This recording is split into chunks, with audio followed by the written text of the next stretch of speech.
الحمد لله وكفى والصلاة والسلام على عباده الذين اصطفى خصوصا على أفضلهم وخاتم النبيين محمد الأمين وعلى آله وصحبه أجمعين. أما بعد فقد قال الله تبارك وتعالى كما ورد في سورة الأحزاب: اعوذ باللہ من الشیطان الرجیم بسم اللہ الرحمن الرحیم ما كان محمد ابا احد من رجالکم ولكن رسول اللہ وخاتم النبیین. وقال عز وجل كما ورد في سورة المائدہ: اليوم اکملت لکم دینکم واتممت علیکم نعمتی ورضیت لکم الاسلام دینا. وقال جل وعلا كما ورد في سورة الصف: يريدون ليطفئوا نور الله بأفواههم والله متم نوره ولو كره الكافرون. هو الذي أرسل رسوله بالهدى ودين الحق ليظهره على الدين كله ولو كره المشركون. يا أيها الذين آمنوا هل أدلكم على تجارة تنجيكم من عذاب أليم تؤمنون بالله ورسوله وتجاهدون في سبيل الله بأموالكم وأنفسكم ذالکم خیر لکم ان کنتم تعلمون. صدق اللہ العظیم. وقال النبی صلی اللہ علیہ وسلم: انما بعثت لأتمم مکارم الاخلاق. وعن ثوبان رضی اللہ تعالی عنہ ان رسول اللہ صلی اللہ علیہ وسلم قال: انه يكون في امتي 30 كذابون كلهم يزعم انه نبي وانا خاتم النبيين ولا نبي بعدي. رواه الامام مسلم والامام ابو داود والامام الترمذي رحمهم الله. وعن ابي هريرة رضي الله تعالى عنه ان رسول الله صلى الله عليه وسلم قال: ان مثلی و مثل الانبیاء من قبلی کمثل رجل بنا بنیانا فاحسنه واجمله الا موضع لبنة من زاویة من زوایاه فجعل الناس يطوفون به ويعجبون له ويقولون هلا وضعت هذه اللبنة قال فأنا اللبنة وأنا خاتم النبيين.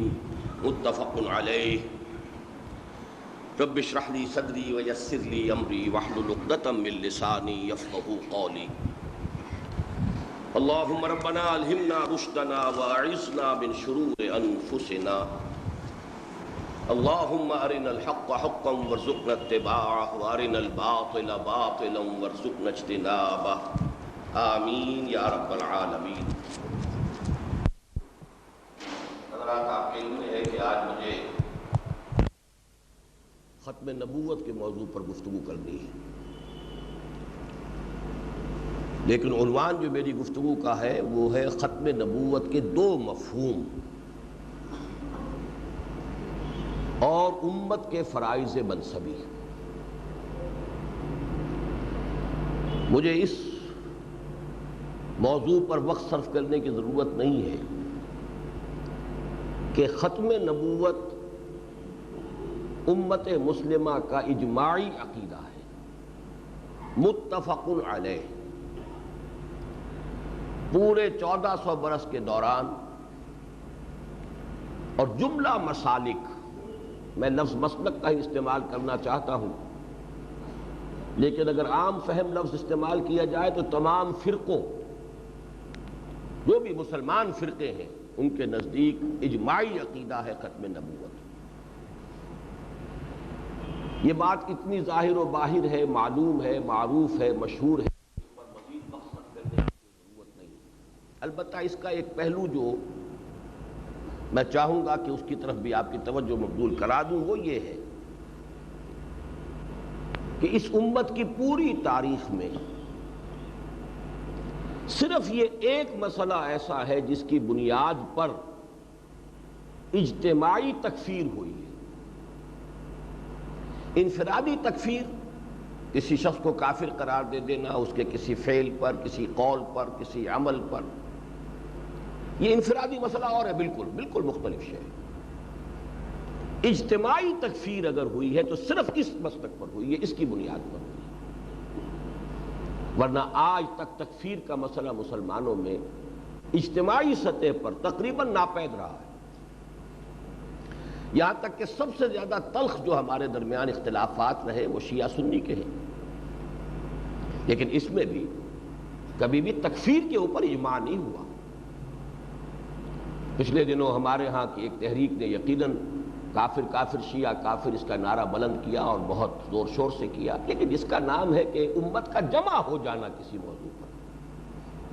قدیم ترین اختلاف، تلخ ترین اختلاف جو ہے وہ تو شیعہ اور سنی کا ہے، لیکن تکفیر کا معاملہ نہیں ہوا۔ صرف ایک مسئلہ ہے اور وہ ہے ختم نبوت کا، کہ اس مہر کو جس نے توڑا ہے اس کی تکفیر پر اجماع ہوا۔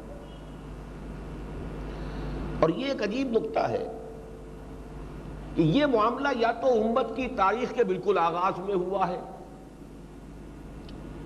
یا یہ بالکل اختتامی دور ہے۔ میرے نزدیک یہ دور جس میں ہم سانس لے رہے ہیں اختتامی دور ہے۔ اگرچہ میری ایک تازہ تصنیف جو شائع ہوئی ہے اس پر ایک صاحب نے بڑا عمدہ فقرہ چست کیا۔ بعض اوقات تنقید بھی کسی انداز میں کی جاتی ہے، اور اگر اس میں کچھ حسن ہو تو جس پر تنقید کی جاتی ہے اسے بھی اچھی لگتی ہے۔ میری کتاب جو چھپی موجودہ اور سابقہ مسلمان امتوں کا ماضی، حال اور مستقبل، اس پر ایک صاحب نے جو ہمارے ہاں کے بہت بڑے سول آفیسر ہیں، ریٹائرڈ ہیں، صاحب تصنیف بھی ہیں، انہوں نے ایک فقرہ چست کیا، بڑا پیارا فقرہ تھا کہ آپ نے تو قیامت کو بہت ہی قریب دکھا دیا ہے۔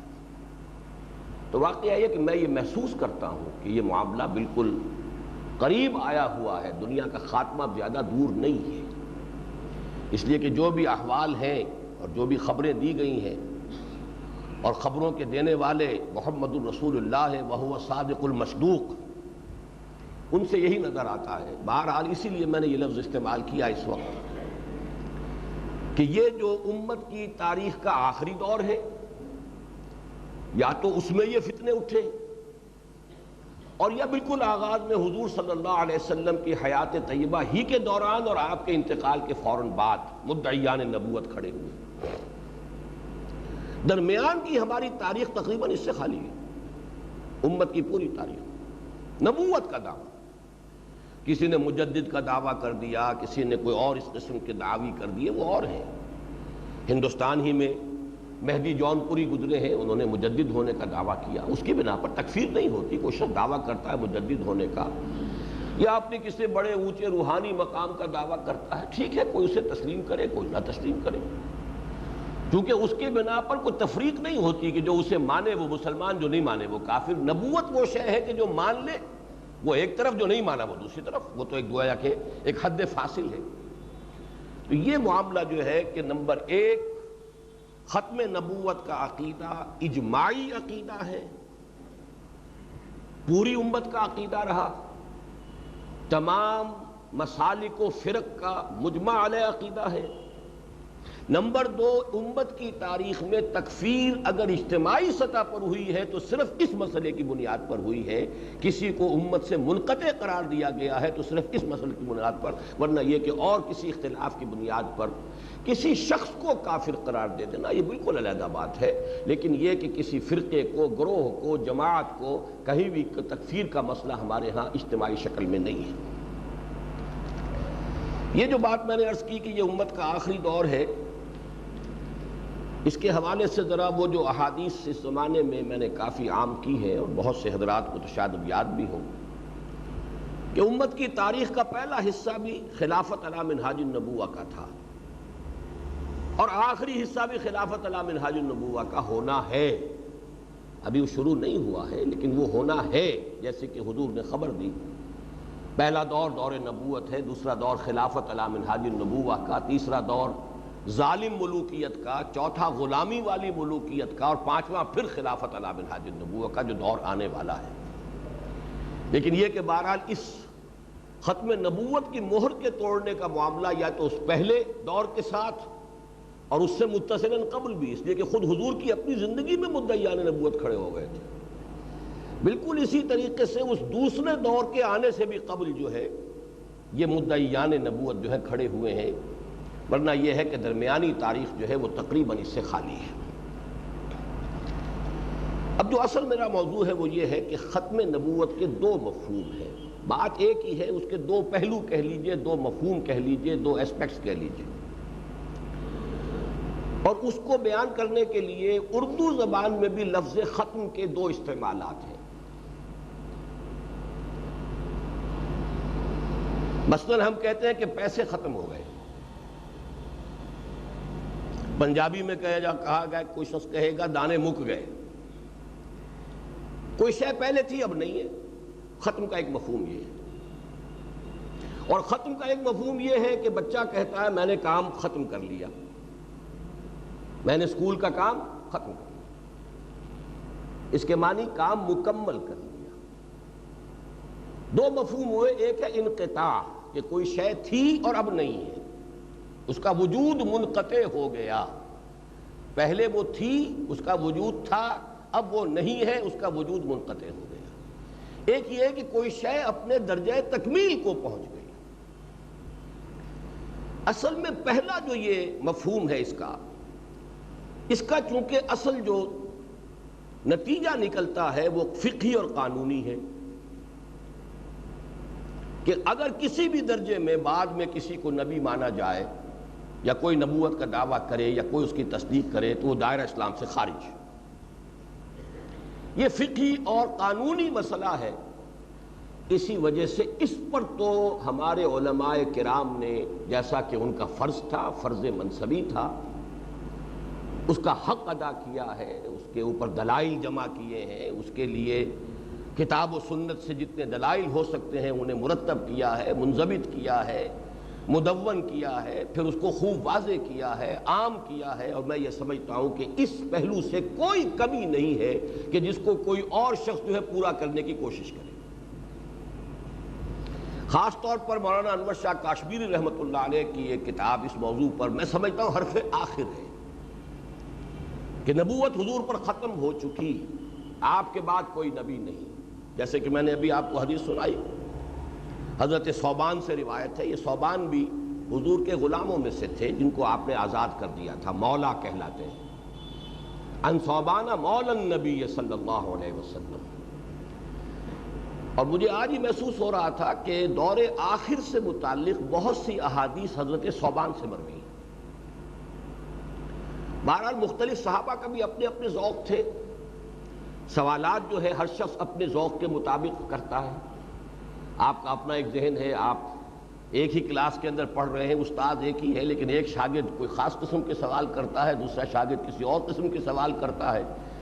وہ ان شاگردوں کی اپنی مزاج، اپنی استاد طبع، اپنی ذہن جو ہے اس کی جو بھی سطح ہے اس کے اعتبار سے سوالات ہوتے ہیں۔ تو صحابہ کرام کے اندر بھی درجے تھے، ہم درجات عند اللہ، اللہ تعالیٰ کے ہاں ان کے بھی درجے ہیں۔ تو اس طریقے سے مختلف صحابہ سے آپ کو مختلف قسم کی احادیث اس اعتبار سے ملتی ہیں۔ مثلا ایک صحابی کہتے ہیں کہ دوسرے لوگ تو حضور صلی اللہ علیہ وسلم سے خیر کے بارے میں سوال کیا کرتے تھے، میں زیادہ تر فتنوں اور شر کے بارے میں سوال کیا کرتا تھا۔ اب یہ بھی گویا کہ ایک صحابی خود اپنا ایک مزاج بیان فرما رہے ہیں۔ اسی طرح سے معلوم ہوتا ہے کہ حضرت ثوبان کو بعد کے آنے والے حالات سے کوئی خصوصی دلچسپی تھی۔ وہ حدیث بھی انہی سے مروی ہے حضرت ثوبان سے رضی اللہ تعالیٰ عنہ کہ حضور نے فرمایا ان اللہ زوالی الارض، اللہ نے میرے لیے پوری زمین کو لپیٹ دیا، سکیڑ دیا، حتی رأیت مشارقہا و مغاربہا، یہاں تک کہ میں نے سارے مشرق دیکھ لیے، سارے مغرب دیکھ لیے۔ وَإِنَّ أُمَّتِي سَيَبْلُغُ مُلْكُهَا مَا زُوِيَ لِي مِنْهَا، اور یہ بات سن رکھو کہ میری امت کی حکومت ان تمام علاقوں پر قائم ہو کر رہے گی کہ جو مجھے اس طرح سکیڑ کر یا لپیٹ کر دکھا دیے گئے۔ اب یہ حدیث جو ہے یہ بھی حضرت ثوبان سے اسی طرح کی یہ حدیث ہے، انہ سیکون فی امتی ثلاثون کذابون، میری امت میں 30 ایسے جھوٹے اٹھیں گے، کلہم یزعم انہ نبی، جن میں سے ہر شخص جو ہے وہ یہ زوم رکھے گا، خیال کرے گا، دعویٰ کرے گا، مغالطے میں ہوگا۔ زوم کا لفظ عام طور پر آتا ہے مغالطے میں، کسی شخص کو اپنے بارے میں بڑا مغالطہ ہے، بڑے زوم میں ہے۔ یہ زوم کا لفظ اردو میں بھی تقریباً اسی معنی میں استعمال ہوتا ہے، فرق صرف یہ کہ ہم زوم کہتے ہیں، عربی میں اصل میں لفظ زعم ہے۔ تو یزعم کلہم یزعم انہ نبی وانا خاتم النبیین ولا نبی بعدی، درا حال ہے کہ میں نبیوں کے سلسلے کو ختم کرنے والا ہوں اور میرے بعد کوئی نبی نہیں۔ کیٹیگوریکل ہے، اور بہت سی احادیث ہیں، میں اس میں وقت آپ کا لینا نہیں چاہتا۔ تو یہ بات کہ حضور آخری نبی ہے، آپ پر نبوت ختم ہو گئی، اور اس کے لیے دلائل، اس کی احادیث، اس کے ضمن میں تمام اقوال، امت کا اجماع، اس سب کو علماء امت نے میں سمجھتا ہوں کہ کما حقہ مرتب کر دیا، مدلل کر دیا، منقح کر دیا، مدون کر دیا، کھول دیا، واضح کر دیا، عام کر دیا۔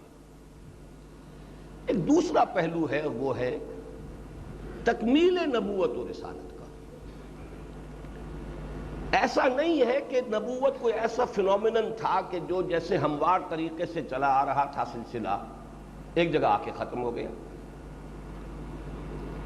کوئی باؤنڈری وال ہے، ایک جیسی اونچی ہے، 4 فٹ ہے، 5 فٹ ہے، چلی آ رہی، ایک جگہ آ کے ختم ہو گئی۔ ایک ختم کا یہ مفہوم بھی ہو سکتا ہے، یہاں تک یہ دیوار تھی، یہاں سے آگے نہیں ہے۔ یہ بڑا مغالطہ آمیز تصور ہے۔ اصل تصور کیا ہے؟ نبوت نے ارتقائی مراحل طے کیے ہیں، تدریجاً ارتقائی مراحل طے کر کے اپنے نقطۂ عروج و کمال کو پہنچ کر ختم ہوئی۔ ان دونوں تصورات میں زمین آسمان کا فرق ہے۔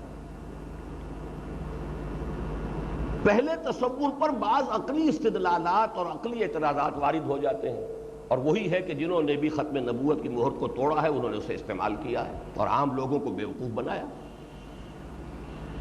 کچھ تو ہوتی ہے بات، آخر سوچئے کوئی تو بات تھی کہ غلام احمد قادیانی کے ماننے والوں میں سر ظفر اللہ خان جیسے اشخاص بھی تھے۔ مسلمانوں کا سا نام رکھنے والا تو ایک ہی سائنسدان ہے جو دنیا میں آج جس کا نام جانا جاتا ہے، جو نوبل پرائز ونرز کے اندر کسی درجے میں شامل ہوا ہے، وہ بھی قادیانی۔ ورلڈ بینک میں بڑے اونچے مقامات پر پہنچنے والا شخص، وہ بھی Qadiani, M Ahmad, doctor Abdus Salam. International court of justice, اس کا جج بننے والا سر ظفر اللہ خان۔ کیا وجہ ہے؟ ان سب کی بات کیسے ماری گئی؟ کوئی تو بات ہے، وہ بات کیا ہے اس کو سمجھیے کہ یہ اگر تصور رہے گا کہ جیسے کوئی شے ہموار چلی آ رہی تھی، آ کے ایک جگہ ختم ہو گئی، تو اس پر کچھ اعتراضات وارد ہوتے ہیں، جن کا توڑ اگر ہو سکتا ہے تو وہ تکمیل نبوت اور رسالت کے تصور سے ہو سکتا ہے، ورنہ ممکن ہی نہیں۔ ورنہ آپ سارا توڑ کریں گے محض نقل کی بنیاد پر، دیکھو جی حضور نے یہ فرمایا، دیکھو جی حدیث یہ ہے، اور وہ اس کی تعویل کرتے چلے جائیں گے، اس کی یہ تعویل ہے، اس کی یہ تعویل ہے، اس کی یہ تعویل ہے۔ ختم مہر کو کہتے ہیں، مہر وہ بھی ہوتی ہے جو کسی چیز کو ختم کر کے اوپر مہر لگا دی جاتی ہے، ایک ختم وہ بھی ہے ڈاکخانے کی مہر لگتی رہتی ہے، کسی شے کی اوتھینٹیکیشن کے لیے بھی مہر لگتی ہے، تو مہر کے تو دونوں معنی ہیں۔ لہذا ختم نبوت کے معنی یہ ہے کہ اب جو بھی نبوت ہوگی وہ حضور کی مہر ثبت ہوگی اس پر، وہ ذلی نبوت، بروزی نبوت، وہ جو بھی ہے، وہ ذیلی نبوت، اس کے 100 طرح کے انہوں نے وہ اس کی تعویلات کر کے، اور جو عقلی چیزیں تھیں وہ چونکہ برقرار تھیں، ان کا توڑ ہے اس دوسرے پہلو میں کہ نبوت ایسے نہیں ہے کہ ہموار طریقے سے نبوت و رسالت چلی آ رہی تھی، ایک جگہ آ کے ختم ہو گئی۔ اس پر جو عقلی اعتراضات وارد ہوتے ہیں وہ سمجھ لیجئے۔ نبوت رحمت تھی، رحمت خداوندی ختم کیسے ہو سکتی؟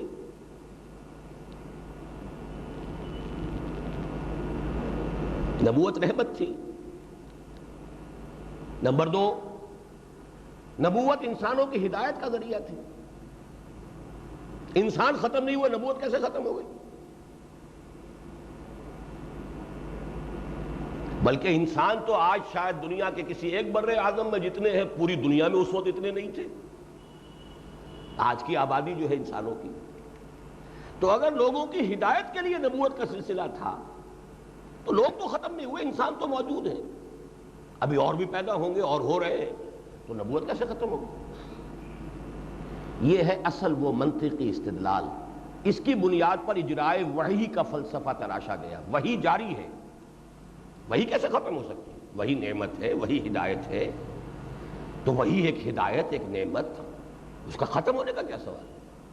اور وہ لوگوں کے لیے درکار ہے، لوگوں کی ضرورت تھی، کوئی اللہ کی ہابی تو نہیں تھی، کوئی مشغلہ تو نہیں تھا، کوئی کار عبث تو نہیں اللہ کر رہا تھا کہ پہلے وہ کار عبث جاری تھا اب ختم ہو گیا۔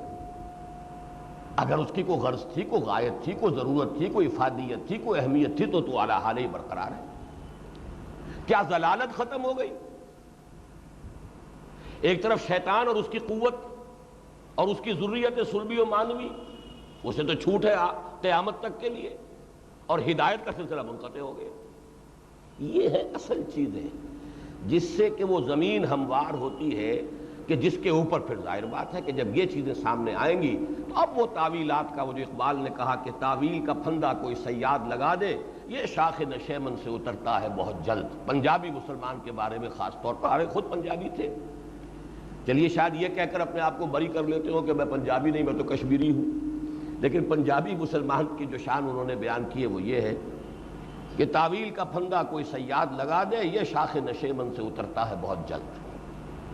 بہرحال یہ جو میں نے باتیں آپ سے عرض کی ہیں، اس کا توڑ اصل میں اگر ہے تو وہ اس میں ہے کہ ختم نبوت کا مفہوم اصل یہ ہے کہ نبوت و رسالت ارتقائی مراحل طے کر کے اپنے نقطۂ عروج و کمال کو پہنچ کر ختم ہوئی۔ اس سے ان سارے عقلی اشکالات، اعتراضات کا کامل توڑ ہوتا ہے، اور جب تک یہ سامنے نہیں ہوگا در حقیقت اس مسئلے کا سد باب ممکن نہیں ہے۔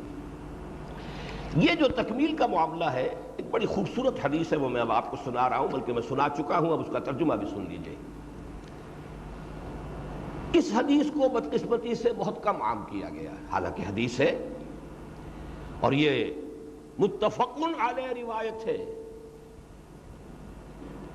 حدیث کے الفاظ یہ حضرت ابو ہریرہ رضی اللہ تعالی عنہ سے یہ روایت کیا گیا کہ حضور نے ارشاد فرمایا، ان مثلی و مثل الانبیاء من قبلی، میری مثال اور مجھ سے پہلے جو نبی آئے ان کی مثال کا مثل رجل ایسی ہے جیسے ایک شخص تھا، بنا بنیانن، اس نے ایک عمارت بنائی، تعمیر کی، فاحسنہ واجملہ، نہایت خوبصورت اور نہایت عمدہ، یعنی یوں سمجھیے عالی شان عمارت بھی اور اس پر آرکیٹیکچرل ٹچز اور بیوٹی، ہر شے جو ہے اس کی مکمل، احسنہ واجملہ، اس کے اندر تزیین، آرائش، تجمیل، تحسین سب جو ہے اس نے بدرجہ کمال کر لیا۔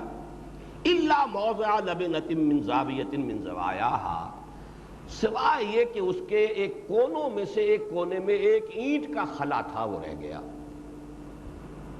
وہ خلا ہے۔ فجعل الناس یطوفون به، اب لوگ اس عمارت کا چکر لگاتے تھے، دیکھتے تھے، شاندار عمارت ہے، بڑی اس کی تعریف کرتے تھے، وَيَعْجَبُونَ لَهُ، اور بڑی ہی اس کی تعریف کرتے تھے، بہت عمدہ دیکھتے تھے، سمجھتے تھے۔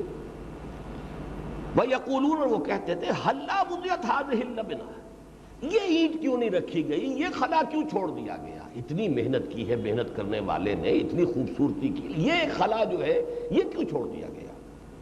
قَالَ فَأَنَا اللَّبْنَةُ، میں ہوں وہ اینٹ، وَأَنَا خَاتَمُ النَّبِيِّينَ، اور میں ہوں وہ کہ جس نے کہ اس نبوت کی تکمیل کر دی ہے، عمارت مکمل ہو گئی، اس عمارت میں ایک خلا تھا، اس عمارت میں ایک اینٹ جو ہے اس کا رکھنا باقی تھا، اس اینٹ کی شکل میں اللہ تعالیٰ نے مجھے بھیجا ہے جس سے کہ اب یہ عمارت پورے طور پر تکمیل پذیر ہو گئی۔ یہ ہے در حقیقت وہ تکمیل رسالت کا، ویسے تو حدیث کے اعتبار سے تو یہ مفہوم ہے، لیکن میں یہ چاہتا ہوں کہ اب اس کو آپ ذرا اچھی طریقے سے سمجھیے، اس لیے کہ اس مفہوم کو سمجھنے ہی سے دو باتیں سمجھ میں آئیں گی۔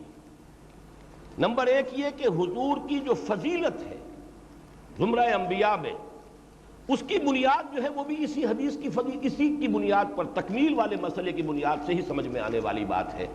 ورنہ آپ سوچئے، نبی آئے، 1.25 لاکھ آئے، ان میں سے ایک نبی حضور بھی تھے، تو کون سی فضیلت ہوئی؟ بلکہ اگر برا نہ مانے، بعض باتیں ایسی ہوتی ہیں کہتے ہوئے میں جھجکتا ہوں۔ کوئی زنجیر ہے، اس کی پہلی کڑی بھی ہوگی، پھر اس میں اور 1000 کڑیاں ہیں، 1.25 لاکھ کڑیاں، ایک آخری بھی کڑی ہے، کیا فرق واقع ہوا؟ بلکہ شاید یہ کہا جا سکے کہ پہلی کڑی کی فضیلت ہے، جہاں سے بات شروع ہوئی، جہاں اگر ختم ہو گئی اس میں فضیلت کی بات تو کوئی نہ ہوئی۔ ایک واقعہ ہو سکتا ہے کہ یہ فیکٹ ہے کہ یہ آخری کڑی ہے، اس کے بعد کوئی کڑی نہیں ہے، لیکن یہ فضیلت کا پہلو کون سا ہوا؟ اور اگر وہ کوئی شے خیر کی تھی تو شروع کرنے والی کڑی جو ہے اس کو فضیلت حاصل ہوئی، جہاں سے خیر شروع ہوا، جہاں کہ خیر ختم ہو گیا اس کے اندر تو فضیلت کی کوئی پہلو نہیں۔ جبکہ فضیلت کا پہلو اس میں ہے کہ نبوت و رسالت کی آپ پر تکمیل ہو گئی، یہ فضیلت، اگر یہ سمجھ میں نہیں آتا تو فضیلت نبوی کی کوئی بنیاد ہی نہیں۔ اور دوسری بات، جیسا کہ میں نے عرض کیا ہے کہ وہ جو عقلی اعتراضات و استدلالات ہیں، ان سب کا توڑ اگر ہے تو وہ اس فضیلت والے پہلو سے اور اس تکمیلی پہلو کے سمجھنے سے ممکن ہے، ورنہ ممکن نہیں۔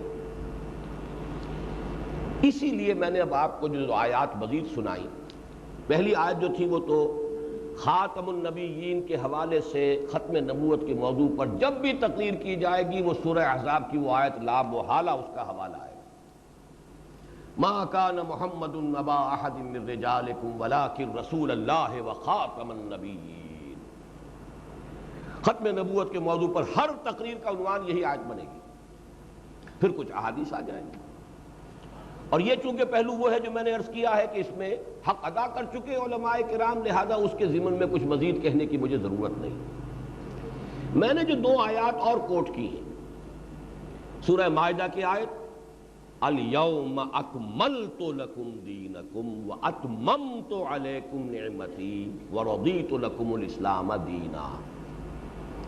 اب اس میں 2 الفاظ نوٹ کیجئے، اکمال، اتمام، یہ 2 الفاظ حضور کی بعثت کے ساتھ، یہ 2 الفاظ آپ کو خاص طور پر چپکے ہوئے ملیں گے۔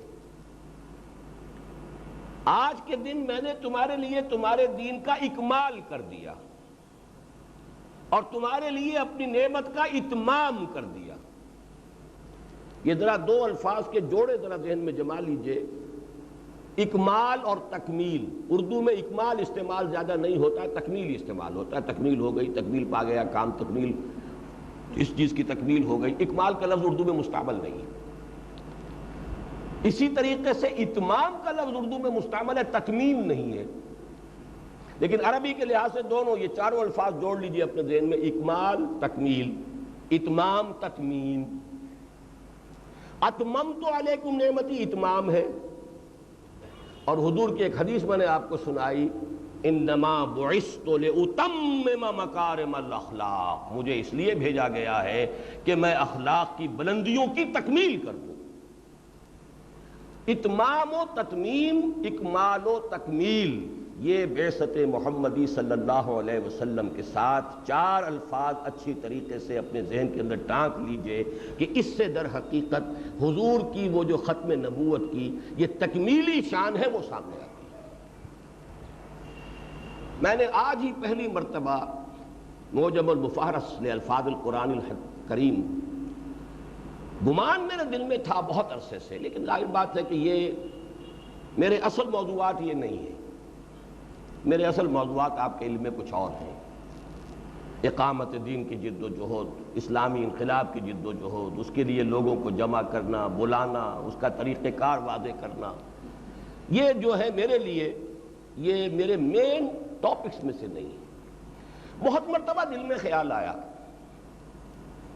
کہ جس طریقے سے حضور کے لیے لفظ رسول آیا ہے، رسولہ، شاید اس انداز میں کسی دوسرے رسول کے لیے یہ لفظ نہیں آیا۔ قرآن پڑھتے ہوئے کبھی کبھی یہ گمان ہوتا تھا، لیکن یہ کہ مجھے کبھی اتنا وقت نہیں ملا کہ میں اس کی تحقیق کروں۔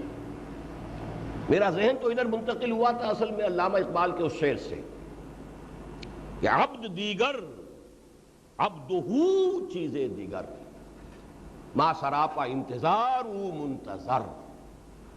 اب اس شعر کا میں اس وقت وضاحت نہیں کروں گا، جو حضرات بھی اسے سمجھتے ہیں بس اس کا حوالہ صرف نوٹ کر لیں۔ عبد اور ہے عبدہو، یہ اور شعر، اگرچہ یہاں اس شعر میں یہ مفہوم کچھ اور ہے، مضمون کچھ اور ہے، لیکن لفظی مناسبت سے رسول ہونا اور ہے رسولہ، یہ کچھ مختلف سی شے ہے۔ آج میں نے تحقیق کر لی 84 مرتبہ قرآن مجید میں رسولہ، رسولہ، رسول ہی آیا ہے، ایک مرتبہ بھی حضور کے سوا کسی کے لیے نہیں آیا۔ رسولنا 2 مرتبہ حضور کے لیے آیا، 4 مرتبہ۔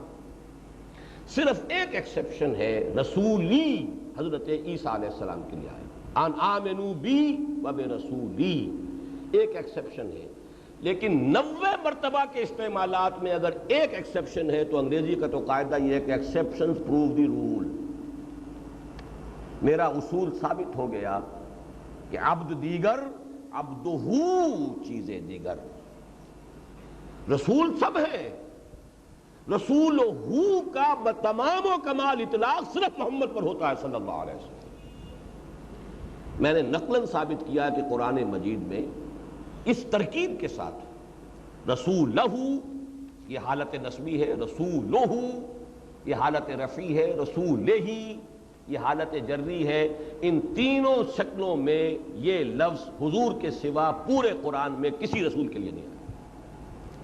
لیکن اس کو پھر بھی میں کوئی دلیل نہیں کہہ رہا، جب رسول اور بھی ہیں، حضرت عیسیٰ بھی رسول تھے، حضرت موسیٰ بھی رسول تھے، حضرت نوح بھی رسول تھے، حضرت ہود بھی رسول تھے، رسول تو سبھی تھے۔ لیکن کوئی بات ہے کہ یہ لفظ جو ہے اس انداز میں اس سے جو چیز اخذ کرتا ہوں، اس کو آپ زیادہ کہہ سکتے ہیں ذوقی دلیل ہے۔ یہ میں اپنے ذوق کی بنیاد پر یہ عرض کر رہا ہوں کہ اس سے میں یہ اخذ کرتا ہوں کہ اللہ کی رسالت کا مصداق کامل و اتم محمد الرسول اللہ ہے۔ فلسٹ کنوٹیشن آف دس ورڈ، اس کی جامع ترین، کامل ترین اس کا مفہوم پورا ہوتا ہے صرف محمد میں صلی اللہ علیہ وسلم۔ اب اس کی میں ذرا آپ کے سامنے ایک اور اعتبار سے بھی بات رکھ دوں۔ ہمارے ہاں مختلف رسولوں کی نسبتوں کے لیے بھی مختلف الفاظ مستعمل ہیں۔ آدم صفی اللہ، عیسیٰ روح اللہ، ابراہیم خلیل اللہ، اسماعیل ذبیح اللہ، موسیٰ کلیم اللہ، چل کرتے جائیے، نجی اللہ، لیکن محمد رسول اللہ صلی اللہ علیہ وسلم۔ گویا کہ نسبت رسالت اپنے نقطۂ عروج و تکمیل اور کمال کو پہنچی ہے محمد الرسول اللہ صلی اللہ علیہ وسلم کی شخصیت میں۔ یہ تو پھر میں عرض کروں گا کہ میرے نزدیک تو چونکہ ایک انسان کا اپنا ایک ذوق ہوتا ہے، ذوق کے حوالے سے بھی کوئی بات سامنے آتی ہے تو وہ تو اسے اہمیت دیتا ہے، لیکن میں اسے کوئی قطعی دلیل نہیں کہہ رہا۔ لیکن اصل میں اب جو دلیل میں آپ کے سامنے لانا چاہتا ہوں وہ پورے منطقی تجزیے کے ساتھ لانا چاہتا ہوں کہ رسالت و نبوت دونوں محمد الرسول اللہ صلی اللہ علیہ وسلم پر اپنے نقطۂ عروج اور کمال کو پہنچ کر ختم ہوئی۔ دیکھیے، ہم یہ مانتے ہیں کہ اس دنیا میں، اس روئے ارضی پر قافلہ آدمیت جب شروع ہوا ہے حضرت آدم سے،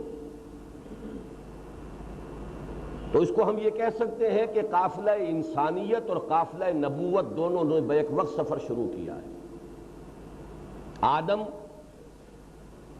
پہلے انسان بھی ہیں اور آدم پہلے نبی بھی ہیں، دونوں قافلوں کا سفر بیک وقت شروع ہوا۔ لگ بھگ 6000 برس، 8000 برس، جتنا بھی حضرت آدم اور حضور کے درمیان فصل ہو، یقین کے ساتھ تو کچھ نہیں کہا جا سکتا۔ بہرحال یہ کوئی لاکھوں کروڑوں برس کا مسئلہ نہیں ہے۔ وہ جو بایولوجی میں گفتگو ہوتی ہے ملینز آف ایئرز اور بلینز آف ایئرز کی، وہ در حقیقت ہومو سیپینز کے حوالے سے ہے، انسان آدم جس کو ہم کہتے ہیں اس کے حوالے سے نہیں ہے۔ آدم، اب یہ مسئلہ اس وقت جو ہے، یہ اس وقت میں اس کی وضاحت میں تفصیل میں نہیں جا سکتا، یہ میرے موضوعات میں سے ہے، اس پر میرے کیسٹس بھی موجود ہیں۔ لیکن یہ کہ جہاں تک اندازہ ہو سکتا ہے ہمارے پاس، یا تو یہ کہ بائبل ہے، تورات ہے، تورات میں انبیاء کی تاریخ جو ہے کرونالوجیکل آرڈر میں ہے، زمانی ترتیب کے ساتھ ہے، یا پھر جو بھی دنیا کے شواہد ہیں، تاریخ کے جو دوسرے سورسز ہیں، اس کے حوالے سے اگر جائزہ لیا جائے تو حضرت آدم آج سے 8,000 نہیں تو میکسیمم 10,000 برس قبل کی شخصیت ہے۔ تو اگر ایسا ہے تو 8,500 برس تک یا 6,500 برس تک دونوں قافلے ساتھ ساتھ چلے، نبوت آدمیت، آدمیوں ہی میں نبوت کا سلسلہ جاری ہے، وہی آ رہی ہے، فَإِمَّا يَأْتِيَنَّكُم مِّنِّي هُدًى فَمَن تَبِعَ هُدَايَ فَلَا خَوْفٌ عَلَيْهِمْ وَلَا هُمْ يَحْزَنُونَ۔ یہ چارٹر دے کر بھیجا گیا حضرت آدم کو علیہ السلام دنیا میں۔ اب جب بھی تمہارے پاس میری طرف سے ہدایت آتی رہے، جو ہدایت کی پیروی کریں گے ان کے لیے نہ کوئی حزن ہے نہ کوئی خوف ہے۔ آتی رہی نبوت، اگرچہ رسول پہلے ہم مانتے ہیں کہ حضرت نوح ہے، نبی پہلے حضرت آدم، حضرت آدم اور حضرت نوح کے مابین حضرت شیس اور حضرت ادریس۔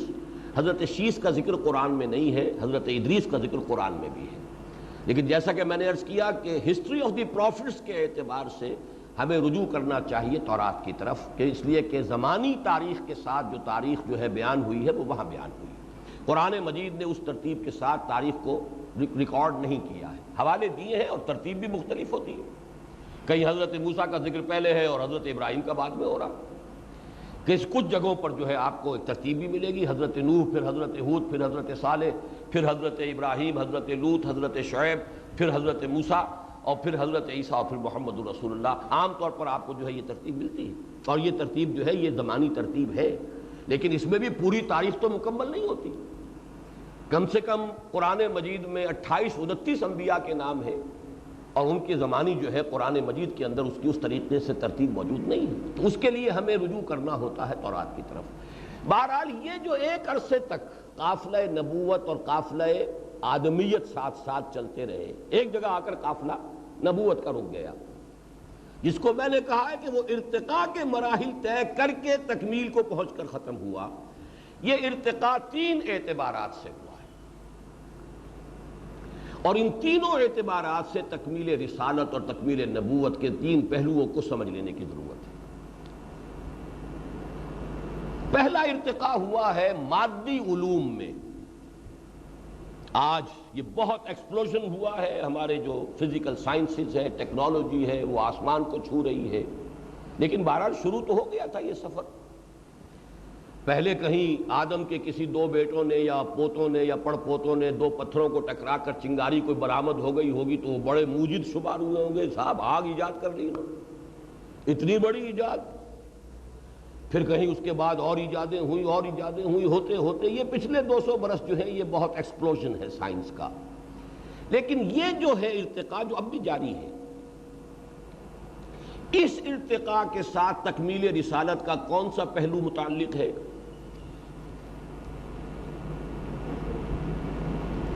حضور سے پہلے تمام رسول صرف علاقائی یا قومی رسول تھے، کل نوع انسانی کے لیے صرف ایک رسول ہے جو مبعوث ہوئے، اور وہ محمد الرسول اللہ صلی اللہ علیہ وسلم۔ کیوں؟ آپ سے پہلے فزیکلی امپاسبل تھا کہ کسی ایک نبی کی دعوت تمام انسانوں تک پہنچ جائے، امپاسبل۔ ذرائع رسل و رسائل نہیں ہے، کمیونیکیشنز نہیں ہے، دنیا بہت بڑی تھی، اب جو دنیا سکڑ کر بڑی چھوٹی سی ہو گئی ہے، ایک شہر کے مانند ہو گئی ہے۔ 1400 برس قبل بھی جب کہ حضور کی بعثت ہوئی ہے، بہرحال یہ فاصلے اتنے کم ہو چکے تھے، کمیونیکیشنز اتنے ڈیولپ ہو چکی تھی۔ آپ کو معلوم ہے کہ کتنا پہلے حضور سے، یعنی حضرت مسیح سے بھی 300 برس قبل جو ہے وہ سکندر اعظم مقدونیہ سے چل کر دریائے بیاس تک تو پہنچ گیا تھا 300 BC میں۔ ان سے بھی پہلے نہ معلوم وہ اٹیلا وغیرہ جو چلا ہے منگولیا سے تو ڈنیوب کی وادی تک پہنچ گیا تھا۔ تو معلوم ہوا کہ یہ فاصلے جو ہے حضور صلی اللہ علیہ وسلم کے عہد مبارک تک آتے آتے اب یہ دنیا مینز آف کمیونیکیشن کے اعتبار سے اس مقام پر پہنچ چکی تھی کہ ایک عالمی رسالت، بین الانسانی یا بین الاقوامی رسالت جو ہے، اس اعتبار سے اب دنیا قابل ہو گئی ہے کہ اس رسول کو بھیج دیا جائے جو پوری نوع انسانی کی طرف رسول بنا کر بھیجا گیا۔ یہ نقطہ آپ قرآن مجید کو پڑھتے ہوئے نوٹ کرتے ہی ہوں گے۔ تمام رسولوں کا ذکر ہوگا. انا ارسلنا نوحا الی قومہ، ہم نے بھیجا نوح کو اس کی قوم کی طرف. وَإِلَىٰ عَادٍ أَخَاهُمْ هُودًا، قوم عاد کی طرف ان کے بھائی ہود کو بھیجا گیا. وَإِلَىٰ ثَمُودَ أَخَاهُمْ صَالِحًا، قوم سمود کی طرف ان کے بھائی صالح کو بھیجا گیا. إِلَىٰ مَدْيَنَ أَخَاهُمْ شُعَيْبًا، صرف محمد الرسول اللہ ہیں جن کے بارے میں قرآن صراحت کرتا ہے وَمَا أَرْسَلْنَاكَ إِلَّا رَحْمَةً لِّلْعَالَمِينَ وَمَا أَرْسَلْنَاكَ إِلَّا كَافَّةً لِّلنَّاسِ بَشِيرًا وَنَذِيرًا، ہم نے نہیں بھیجا ہے محمد آپ کو مگر تمام جہان والوں کے لیے رحمت بنا کر، اور ہم نے نہیں بھیجا ہے محمد آپ کو مگر تمام انسانوں کے لیے بشیر اور نذیر بنا کر. واحد رسول ہیں اللہ کے، ورنہ تمام رسولوں کی دعوت یا قوم یا قوم یا قوم. قرآن مجید پڑھ لیجئے سارا. حضور کی دعوت آتی یا ایھا الناس اعبدوا ربکم الذی خلقکم والذین من قبلکم لعلکم تتقون. یا ایھا الناس اتقوا ربکم الذی خلقکم من نفس واحدۃ وخلق منها زوجها وبث منها رجالا کثیرا ونساء. یا ایھا الناس انا خلقناکم من ذکر وانثی وجعلناکم شعوبا وقبائل لتعارفوا. یا ایھا الناس، ورنہ تمام رسولوں کی دعوت یا قوم یا قوم یا قوم، اے میری قوم کے لوگوں، اے میری قوم کے لوگوں. اس میں صرف ایک گھپلا ڈال دیا ہے، اور وہ گھپلا ڈالا ہے سینٹ پال نے. قرآن کی صراحت بھی ہے کہ حضرت مسیح تمام دنیا کے لیے رسول بنا کر نہیں بھیجے گئے. سورہ آل عمران میں صریح الفاظ ہیں رسولاً الی بنی اسرائیل، اور انجیل میں الفاظ موجود ہیں حضرت مسیح کے، میں صرف اسرائیل کے گھرانے کی کھوئی ہوئی بھیڑوں کی تلاش میں آیا ہوں. صراحت. بلکہ غیر اسرائیلیوں تک دعوت پہنچانے سے آپ نے بڑی شدت کے ساتھ منع کیا ہے. جو الفاظ آتے ہیں بائبل میں وہ تو میں سمجھتا ہوں کہ یقیناً کوئی اونچ نیچ ہو گئی ہے، وہ صحیح الفاظ نقل نہیں ہوئے. وہ صحیح الفاظ میں نہیں سمجھتا کہ حضرت مسیح نے اس درجے شدت اختیار کی ہوگی. آپ نے جب روکا ہے کہ غیر اسرائیلیوں تک تمہیں اپنی دعوت نہیں پہنچانی ہے، جب اپنے حواریین کو اب دعوت کے لیے آپ بھیج رہے ہیں، جاؤ اب بڑا پیارا ہے وہ وعظ، اس کے مختلف پہلو ہیں. تم نے مفت پایا ہے، مفت تقسیم کرو. یعنی میں نے تم سے کوئی مزدوری نہیں لی، تم سے کوئی فیس نہیں لی، میں نے جو کچھ تمہیں سکھایا ہے، پڑھایا ہے، تمہاری تربیت کی ہے، تم نے مفت پایا ہے، مفت تقسیم کرو. جاؤ پہنچاؤ اس کلمے کو اور اس بات کو. لیکن غیر اسرائیل کے نہ جانا، کوئی انسان اپنے بچوں کی روٹی کتے کے آگے نہیں ڈالتا. بائبل کے الفاظ تو یہ ہے. میرے نزدیک ان الفاظ کے اندر کوئی اونچ نیچ ہوئی ہے، لیکن یہ صراحت کے ساتھ ہے کہ حضرت مسیح نے روکا ہے کہ تبلیغ جو ہے، حضرت مسیح علیہ السلام کے پیغام کی تبلیغ، وہ صرف اسرائیلیوں کے لیے ہے، وہ غیر اسرائیلیوں کے لیے نہیں ہے. اور میرے لیے ظاہر بات، اور آپ کے لیے نص قطعی قرآن ہے.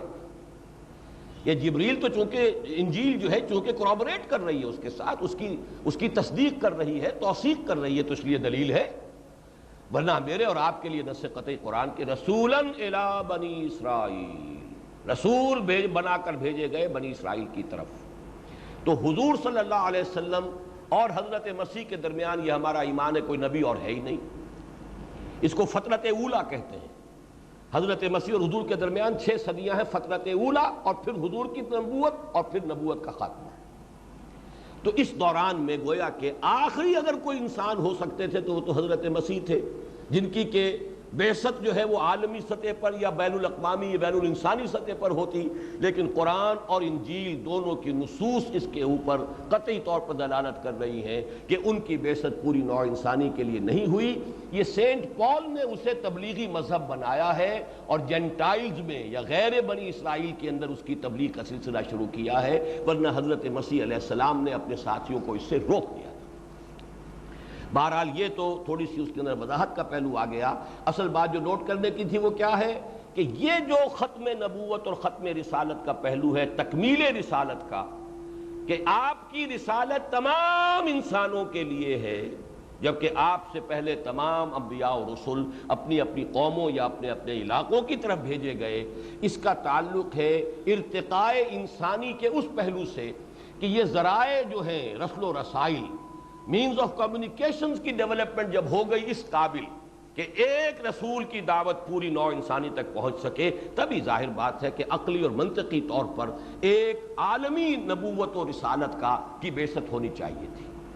اب دوسرا پہلو لیجئے، اور اس میں اب میں چاہتا ہوں کہ اس آیت کو اپنے سامنے رکھیے، هو الذی ارسل رسولہ بالہدی ودین الحق لیظہرہ علی الدین کلہ۔ میں نے اس سے پہلی آیت بھی آپ کو پڑھ کر سنائی تھی، سورہ صف کی، یریدون لیطفئوا نور اللہ بافواہہم واللہ متم نورہ۔ اس آیت کا اس وقت جو ہے میری اس گفتگو سے تعلق صرف اتنا اپنے ذہن میں رکھیے کہ وہی اتمام کا لفظ آ گیا یہاں بھی۔ حضور کی بعثت کے ساتھ جو میں نے کہا ہے کہ اکمال و تکمیل اور اتمام و تتمیم، یہ جو تصورات ہیں ان کو ذہن کے اندر ہمیشہ قائم رکھیے۔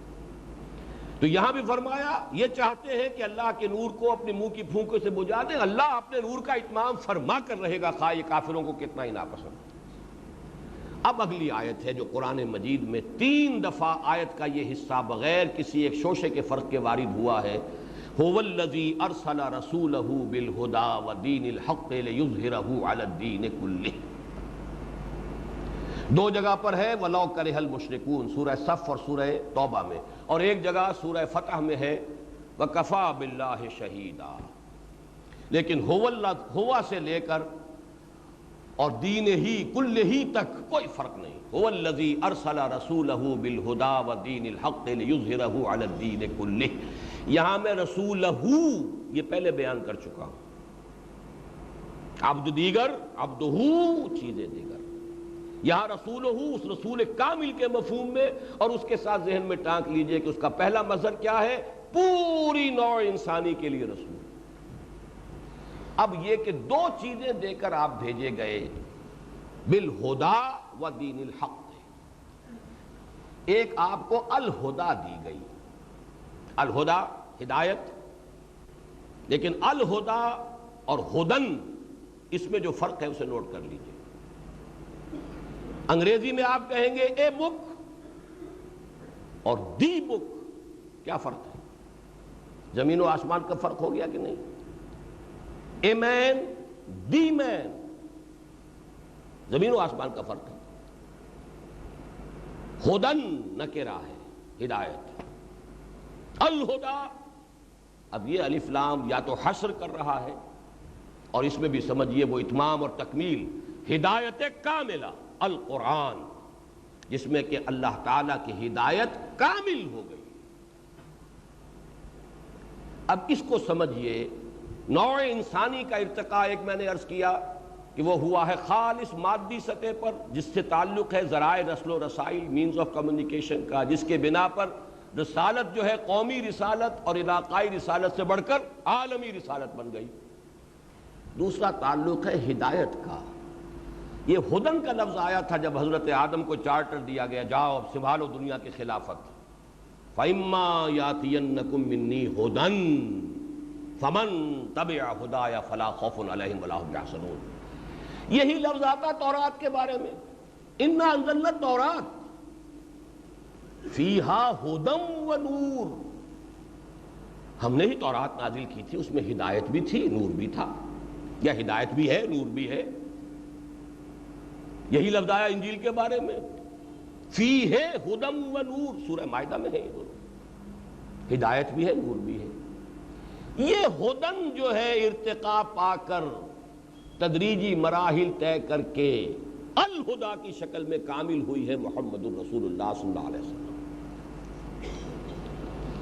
اس کا تعلق ہے اس کے ساتھ، یہ جو بھی فلسفے کا طالب علم ہے اور ہسٹری آف فلسفی سے جس کو کوئی شغف ہے وہ جانتا ہے،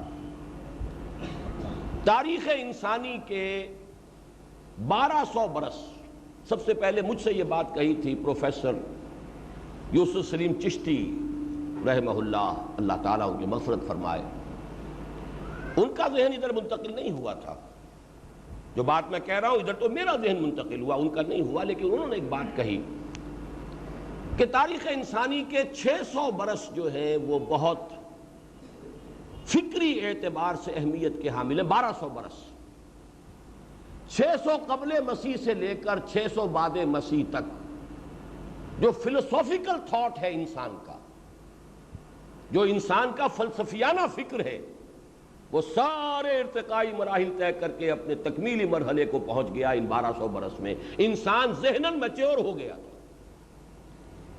سارے فلسفے ان 1200 سالوں میں پیدا ہو چکے, سارے مذہب ان 1200 سالوں میں پیدا ہو چکے. اس کے بعد نہ کوئی مذہب ہے نہ کوئی فلسفہ ہے.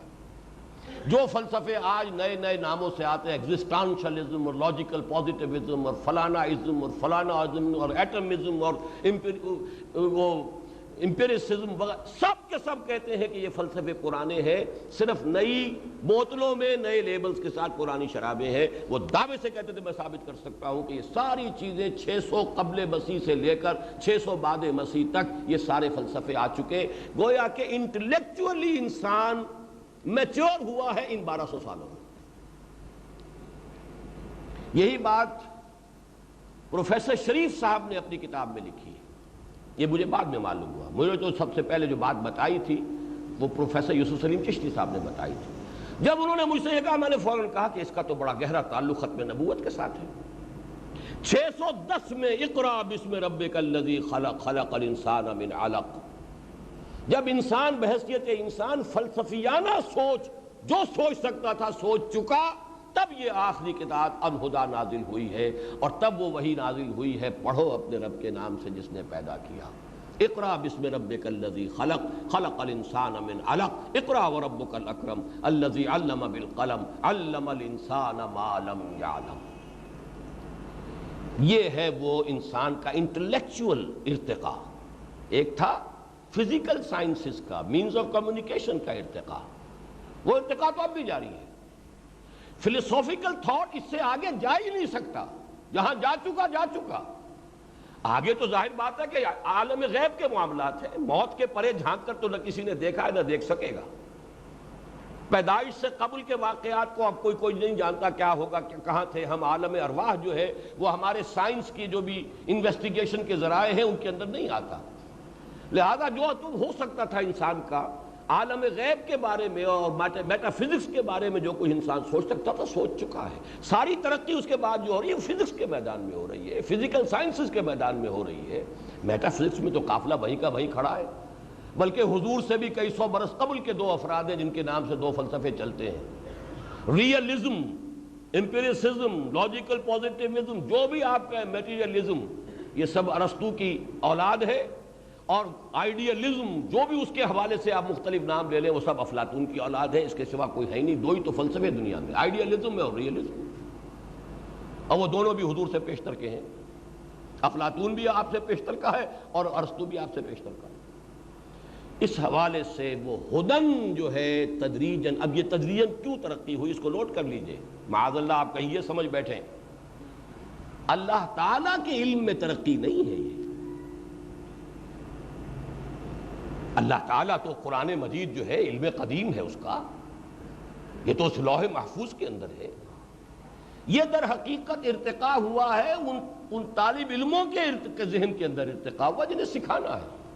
سادہ سی مثال میں دیا کرتا ہوں کہ اگر بچہ آپ کا پرائمری میں پڑھ رہا ہے, آپ پی ایچ ڈی استاد بھی رکھ دیجئے, آخر وہ کیا پڑھا سکے گا وہ پی ایچ ڈی؟ اپنا فہم, اپنا فکر, اپنا فلسفہ تو نہیں اڈھیل سکتا اس بچے کے ذہن میں. بچے کو تو اس کی ذہنی سطح کے مطابق پڑھانا ہوگا. جب تک نوع انسانی بحیثیت مجموعی ذہنی اور فکری اعتبار سے عہد طفولیت میں تھی, اس وقت تک اسے وہ ٹوٹل گائیڈنس نہیں دی جا سکتی تھی, حکمت نہیں پڑھائی جا سکتی تھی. ہاں احکام دیے جا سکتے تھے. بچے کو بھی آپ یہ کہہ سکتے دیکھو ادھر مت جانا, دیکھو یہ کام نہیں کرنا ہے. ڈوز اینڈ ڈونٹس تو آ جائیں گے, لیکن یہ کیوں نہیں کرنا یہ آپ اسے نہیں سمجھا سکتے. یہ ضرور کرنا ہے, کیوں کرنا ہے, کیا اس کی حکمت ہے, کیا فائدہ ہے, یہ آپ نہیں اسے سمجھا سکتے. لہذا یہی بین ہی ترتیب ہے. تورات نازل ہوئی ہے صرف ڈوز اینڈ ڈونٹس کے ساتھ, کمانڈمنٹس. ابھی انسان عہد طفولیت میں ہے. یہ کرو, یہ مت کرو, یہ لازم ہے, یہ ممنوع ہے, یہ حرام ہے, یہ واجب ہے, بس خلاص. کیوں ہے یہ ابھی تم نہیں سمجھ سکتے. یہی وجہ دیکھیے ان 1200 برسوں جو میں نے گنوائے ہیں پروفیسر چشتی صاحب کے حوالے سے بھی اور پروفیسر شریف صاحب کے حوالے سے بھی, اس کے وسط میں حضرت مسیح ہیں. یہی وجہ ہے کہ قرآن انجیل کو حکمت کہتا ہے، تورات کو صرف کتاب کہتا ہے۔ تورات اول انجیل، کتاب اول حکمت اول تورات اول انجیل، سورہ آل عمران میں۔ حکمت انجیل میں احکام نہیں ہے، حکمت۔ وَجِئْتُكُمْ بِالْحِکمہ، حضرت مسیح کے الفاظ قرآن میں تمہارے پاس حکمت لے کر آیا۔ گویا کہ وہ احکام جو دے دیے گئے تھے ان کی کچھ حکمت کی تعلیم حضرت مسیح علیہ السلام کے ذریعے سے، کچھ کیوں، میں کیوں کہہ رہا ہوں؟ اس لیے کہ جو ڈپارٹنگ سرمن ہے حضرت مسیح کا، وہ لاسٹ سپر کے موقع پر جو باتیں کہی ہیں، اس میں یہ پیارا جملہ بھی ہے، مجھے ابھی تم لوگوں سے اور بھی بہت سی باتیں کرنی تھیں، لیکن ابھی تم ان کا تحمل نہیں کر سکو گے، میرے بعد جب وہ فارقلیت آئے گا تو وہ تمہیں سب کچھ بتائے گا۔ You are not mature enough up till now کہ کل حکمت تمہیں دے دی جائے، اور یہ حکمت وہ ہے جس کو قرآن میں کہا گیا یؤتی الحکمت من یشاء ومن یؤت الحکمت فقد اوتی خیرا کثیرا۔ اور حضور کی تعلیم اور تربیت کے ضمن میں جو 4 الفاظ آتے ہیں ان میں ٹاپ کا لفظ جو ہے 3 جگہ پر حکمت ہے۔ هو الذی بعث فی الامیین رسولا منہم یتلو علیہم آیاتہ ویزکیہم ویعلمہم الکتاب والحکمہ۔ اسی طریقے سے لقد من اللہ علی المؤمنین اذ بعث فیہم رسولا من انفسہم یتلو علیہم آیاتہ ویزکیہم ویعلمہم الکتاب والحکمہ۔ حکمہ، قرآن مجید، کتاب، احکام اور حکمت، ان سب کا مجموعہ۔ ہدن، ہدایت، الہدا کی شکل میں قرآن مجید میں آئی۔ اب اس کے ساتھ جو ایک بڑا گہرا تعلق ہے، اور یہ ہے اس سارے جو عقلی اعتراضات وارد میں نے شروع میں کیے تھے اس کا توڑ۔ آپ اس مسئلے پر غور کیجئے، تورات بھی اللہ کی کتاب تھی؟ اگر اللہ اس کی حفاظت کا ذمہ لیتا تو کیا اس کے اندر تحریف ممکن تھی؟ انجیل اللہ کی کتاب تھی، اگر اللہ ذمہ لے لیتا کہ اس میں تحریف نہیں ہوگی تو کیا تحریف ہو سکتی تھی؟ کانورسلی آئیے، اگر اللہ نے ذمہ نہ لیا ہوتا قرآن مجید کی حفاظت کا تو کیا اس میں تحریف ہم کر کے نہ چھوڑ دیتے کبھی کی؟ کیا پیچھے رہ جاتے ہم یہودیوں سے یا عیسائیوں سے؟ خود بدلتے نہیں، قرآن کو بدل دیتے ہیں، ہوئے کس درجہ فقیہان حرم بے توفیق۔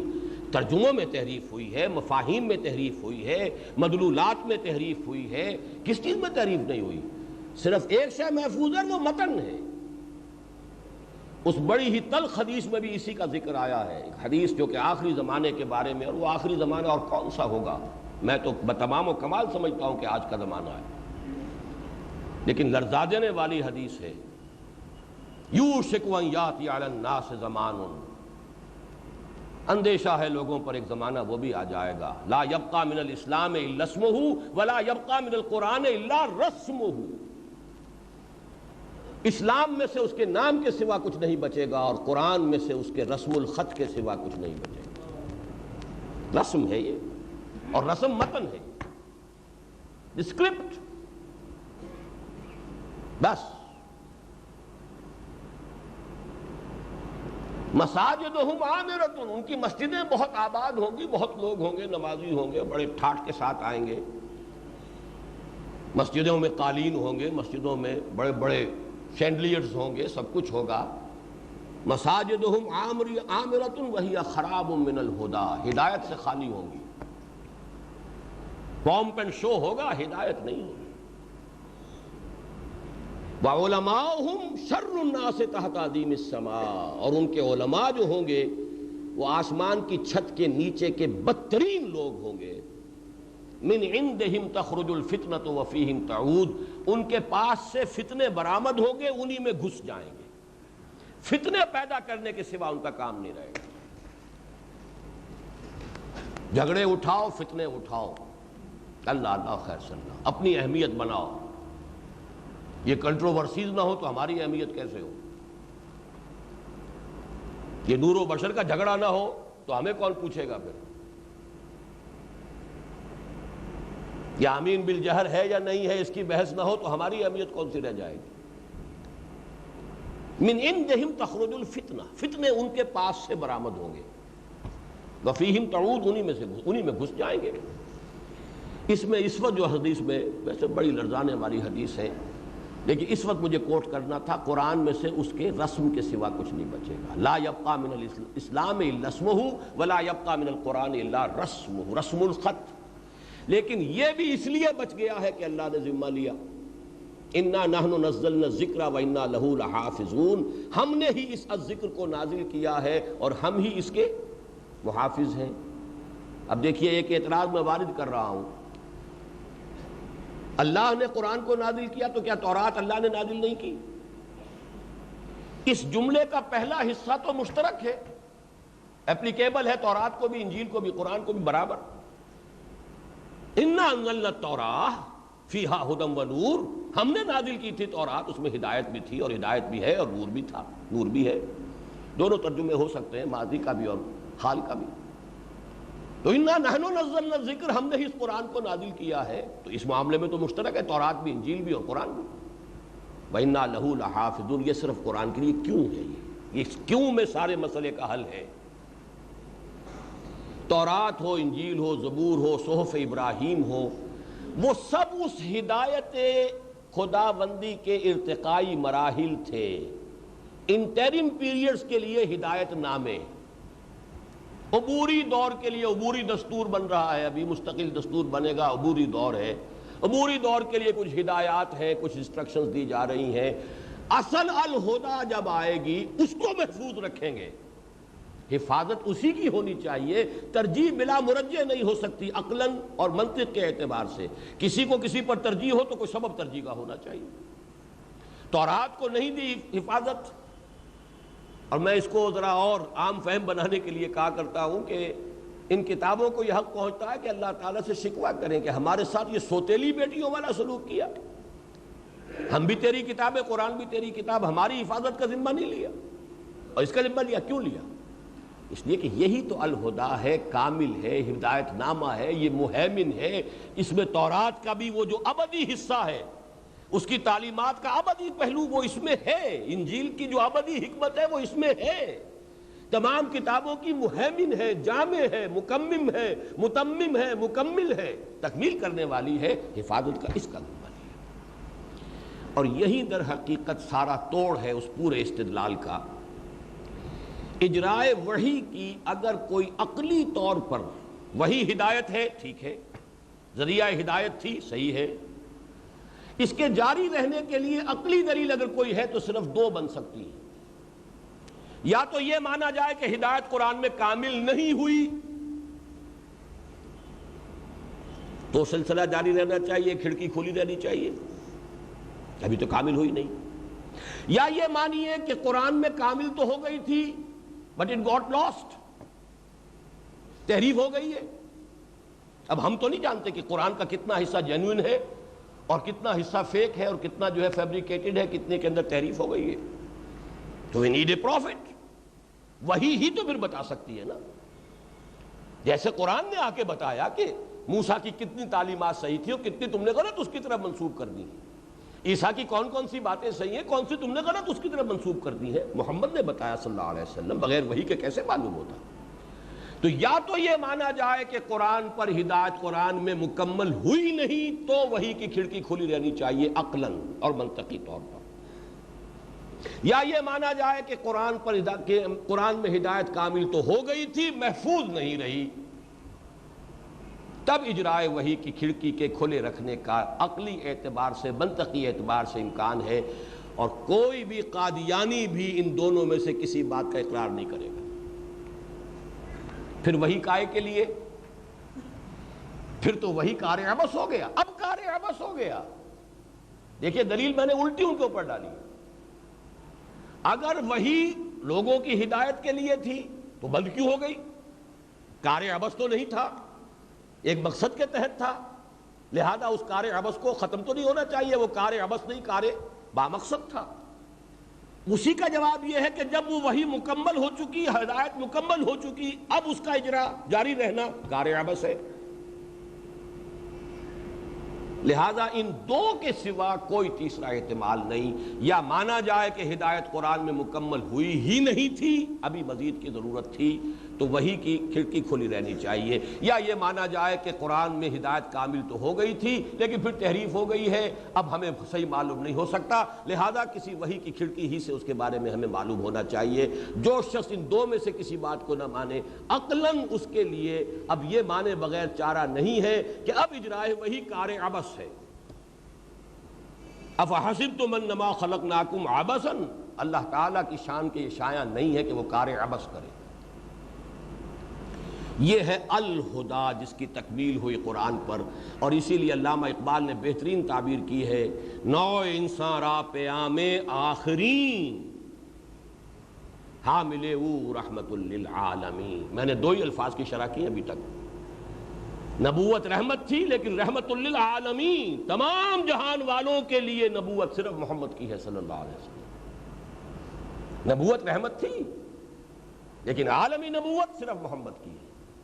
اور اللہ کے پیغام آتے رہے آتے رہے آتے رہے. اما یاتینکم منی ہدن، یہ تو سلسلہ تھا، اس چارٹر کے ساتھ تو آدم بھیجے گئے، آتے رہے، لیکن نوع انسان را پیام آخرین، آخری پیغام ہے یہ قرآن مجید جس میں کہ الہدا، ہدایت کامل ہو گئی. یعنی انسان کو جو فکری رہنمائی درکار ہے وہ قرآن میں مکمل ہو. اب آئیے تیسری چیز، تیسرا ارتقاء جو ہوا ہے نوع انسانی میں تاریخ انسانی کے دوران، وہ تمدن کا ارتقاء ہے.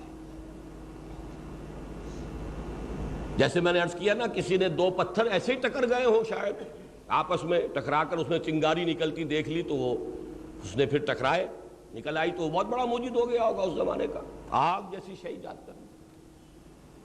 ایسے ہی ایک زمانہ تھا کہ انسانی تمدن کیا تھا، غاروں میں لوگ رہ رہے ہیں.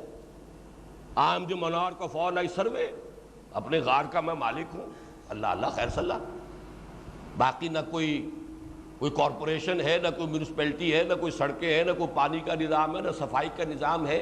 اجتماعیت کا کوئی وجود نہیں تھا. پہلا سٹیپ آیا کہ قبائلی زندگی شروع ہوئی. اب ایک اجتماعیت ہے، قبیلہ ہے، شیخ قبیلہ ہے، یو ہیو ٹو اوبے ہم، اس کا حکم تو ماننا پڑے گا، پسند ہو یا ناپسند ہو. تم فلاں قبیلے سے تعلق رکھتے ہو، اس قبیلے کی رسم یہ ہے، ریت یہ ہے، تمہیں پوری کرنی ہے، بہرحال تمہیں پسند ہو یا نہ ہو، وہ اپنی پسند ناپسند کو علیحدہ رکھو. You have to follow the rituals and customs of your tribe. اب یہ نظم بن گیا نا. اس سے اگلا قدم کیا تھا؟ چند قبیلے ایک شہر میں آ کر آباد ہو گئے، سٹی سٹیٹس وجود میں آ گئیں. یہ دنیا میں دستور کا آغاز ہوا اس پر. قبیلے میں کسی دستور کی ضرورت ہی نہیں تھی، شیخ قبیلہ ہے، اللہ اللہ خیر صلی اللہ، اس کا حکم مان رہے ہیں. وہی قاضی القضات بھی ہے، وہی حاکم بھی ہے، وہی سپہ سالار بھی ہے، ساری حیثیتیں اس کے اندر، وہی صدر بھی ہے، وہی وزیر اعظم بھی ہے، ہر شے وہی ہے، وہی سب کچھ ہے. لیکن اب اگر 4 قبیلے 5 قبیلے ایک شہر میں آباد ہو جائیں تو ہر قبیلے کا اپنا انٹرنل سسٹم ہے، لیکن ان کے درمیان جو ہے انٹریکشن تو کسی اصول پر طے ہوگا نا. یہاں سے دستور کا آغاز ہوا. اور بڑی عجیب بات ہے یہ سیرت النبی کے حوالے سے، مکہ جو ہے وہ تمدن کے اعتبار سے پریمیٹیو سٹیج پر تھا. 1 ٹرائب سٹی، ایک قبیلہ. مکے میں صرف قرشی رہ سکتا تھا، یا قرشی کا غلام یا قرشی کا حلیف، چوتھا کوئی آدمی مکے میں نہیں رہ سکتا تھا. کسی قرشی کا حلیف بن جائیے، اس کی ضمانت پر آپ رہ سکتے ہیں، he will be responsible for you، تب رہ سکتے ہیں ورنہ نہیں. اسی لیے مکے میں ایک حکومت تھی باقاعدہ، ان کا دار الندوہ تھا، اس میں فیصلے ہوتے تھے. اس میں کئی مرتبہ ریزولوشن پیش ہوئے حضور کو قتل کرنے کے، اور فیل ہو گئے، اس لیے کہ ابو طالب جو ہے ڈٹے ہوئے حضور کی پشت پناہی پر. And he is head of one of the clans, Banu Hashim کے سردار ہیں. Resolution can not be carried unanimously.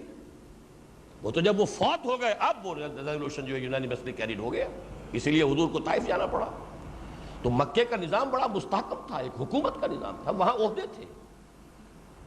حضرت ابوبکر صدیق کے پاس بہت ہی، جس کو سینسٹیو عہدہ کہنا چاہیے، وہ تھا. قتل کے مقدمات میں خون بہا کا فیصلہ وہ کرتے تھے. فلاں شخص مقتول ہے، اتنے 100 اونٹ دینے پڑیں گے اس کے. ہی ڈیسائیڈڈ، یوزڈ ٹو ڈیسائیڈ. کسی کے پاس علم تھا، جنگ میں آئے گا تو وہ سپہ سالار ہوگا. کسی کے پاس کعبے کی کنجی تھی، وہ ساری ذمہ داری اس کے پاس ہے. کسی کے پاس سقایا تھا، زمزم سے پانی اس کی اجازت کے بغیر کوئی نہیں لے سکتا تھا. خزانہ تھا، وزیر خزانہ تھا ابو لہب، اور اس نے وہاں سے کوئی غزال زرین چرا لیا تھا، اس لیے مشہور ہو گیا تھا چور. جیسے آپ کے ہاں کبھی ایک منسٹر جو ہے چینی چور مشہور ہو گئے تھے، صحیح یا غلط، اسی طرح وہ مشہور تھا ابو لہب کہ اس نے ایک ہرن تھا سونے کا بنا ہوا جو کہ کسی نے چڑھا دیا کعبے پر، وہ خزانے کے اندر تھا، کعبے کے اس نے چرا لیا وہاں سے. بہرحال مکہ جو ہے 1 ٹرائب سٹی تھا اور اس کا نظام بہت مستحکم تھا. مدینے میں 5 قبیلے آباد تھے، 3 یہودی اور 2 یمن سے آ کر آباد ہوئے. اوس اور خزرج یمنی ہیں اور 3 جو ہے یہ یہودی ہیں. یہاں جو تھی وہ ایک فیڈریشن سی تھی ان کے مابین، اس لیے کوئی لوز نظام تھا، کوئی حکومت ایک نہیں تھی. ہاں جب حضور تشریف لانے والے تھے اس وقت چونکہ بڑی طویل جنگ ہوئی تھی اوس اور خزرج کے مابین، لہذا اب انہیں ضرورت محسوس ہو رہی تھی کوئی مرکزی نظام ہو. عبداللہ ابن ابی کو بادشاہ بنانے کا فیصلہ کر لیا گیا. وہ تو حضور تشریف لے آئے اور اس کی وہ بادشاہی کے خواب جو ہے وہ بکھر کر رہ گئے، اسی لیے منافق اعظم وہی بن گیا پھر عبداللہ ابن ابی، خزرج کا سردار تھا.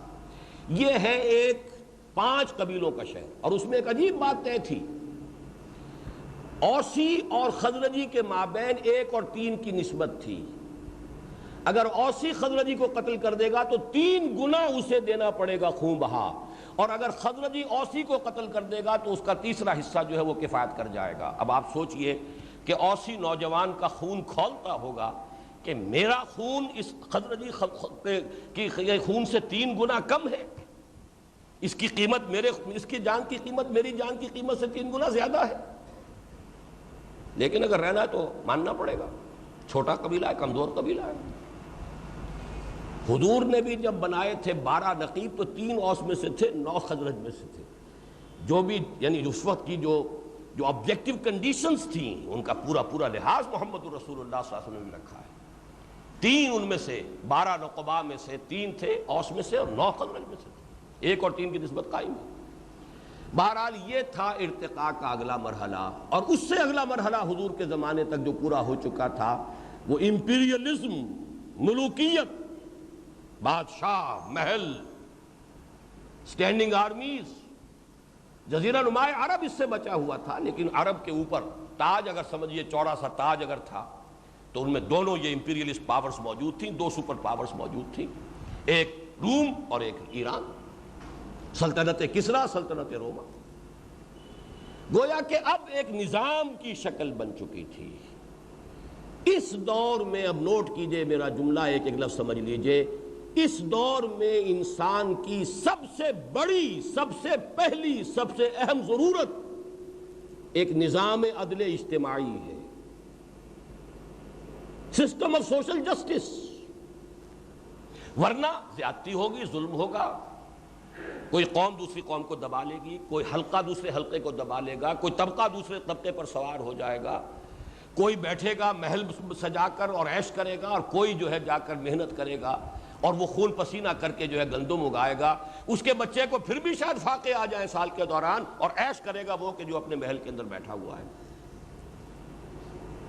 نظام ٹیڑھا ہوا اور ساری مشین ٹیڑھی ہو جائے گی، سارا تمدن فاسد ہو جائے گا. اس دور میں انسان کی پہلی ضرورت، اشد ضرورت، اولین ضرورت، a system of social justice.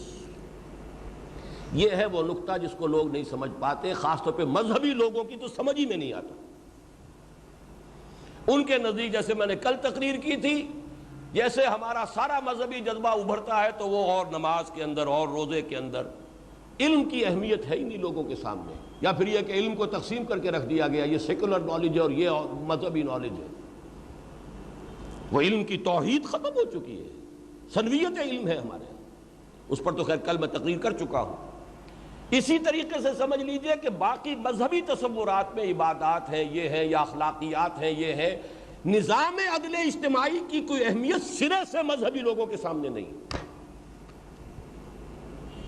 جبکہ آج کے دور کی، جس دور کے فاتح ہیں محمد الرسول اللہ، نوٹ کر لیجئے، فاتح سے مراد عربی زبان میں افتتاح کرنے والا، سورہ فاتحہ قرآن کی دی اوپننگ سورہ آف دی قرآن، افتتاحی سورت قرآن کی سورہ فاتحہ ہے۔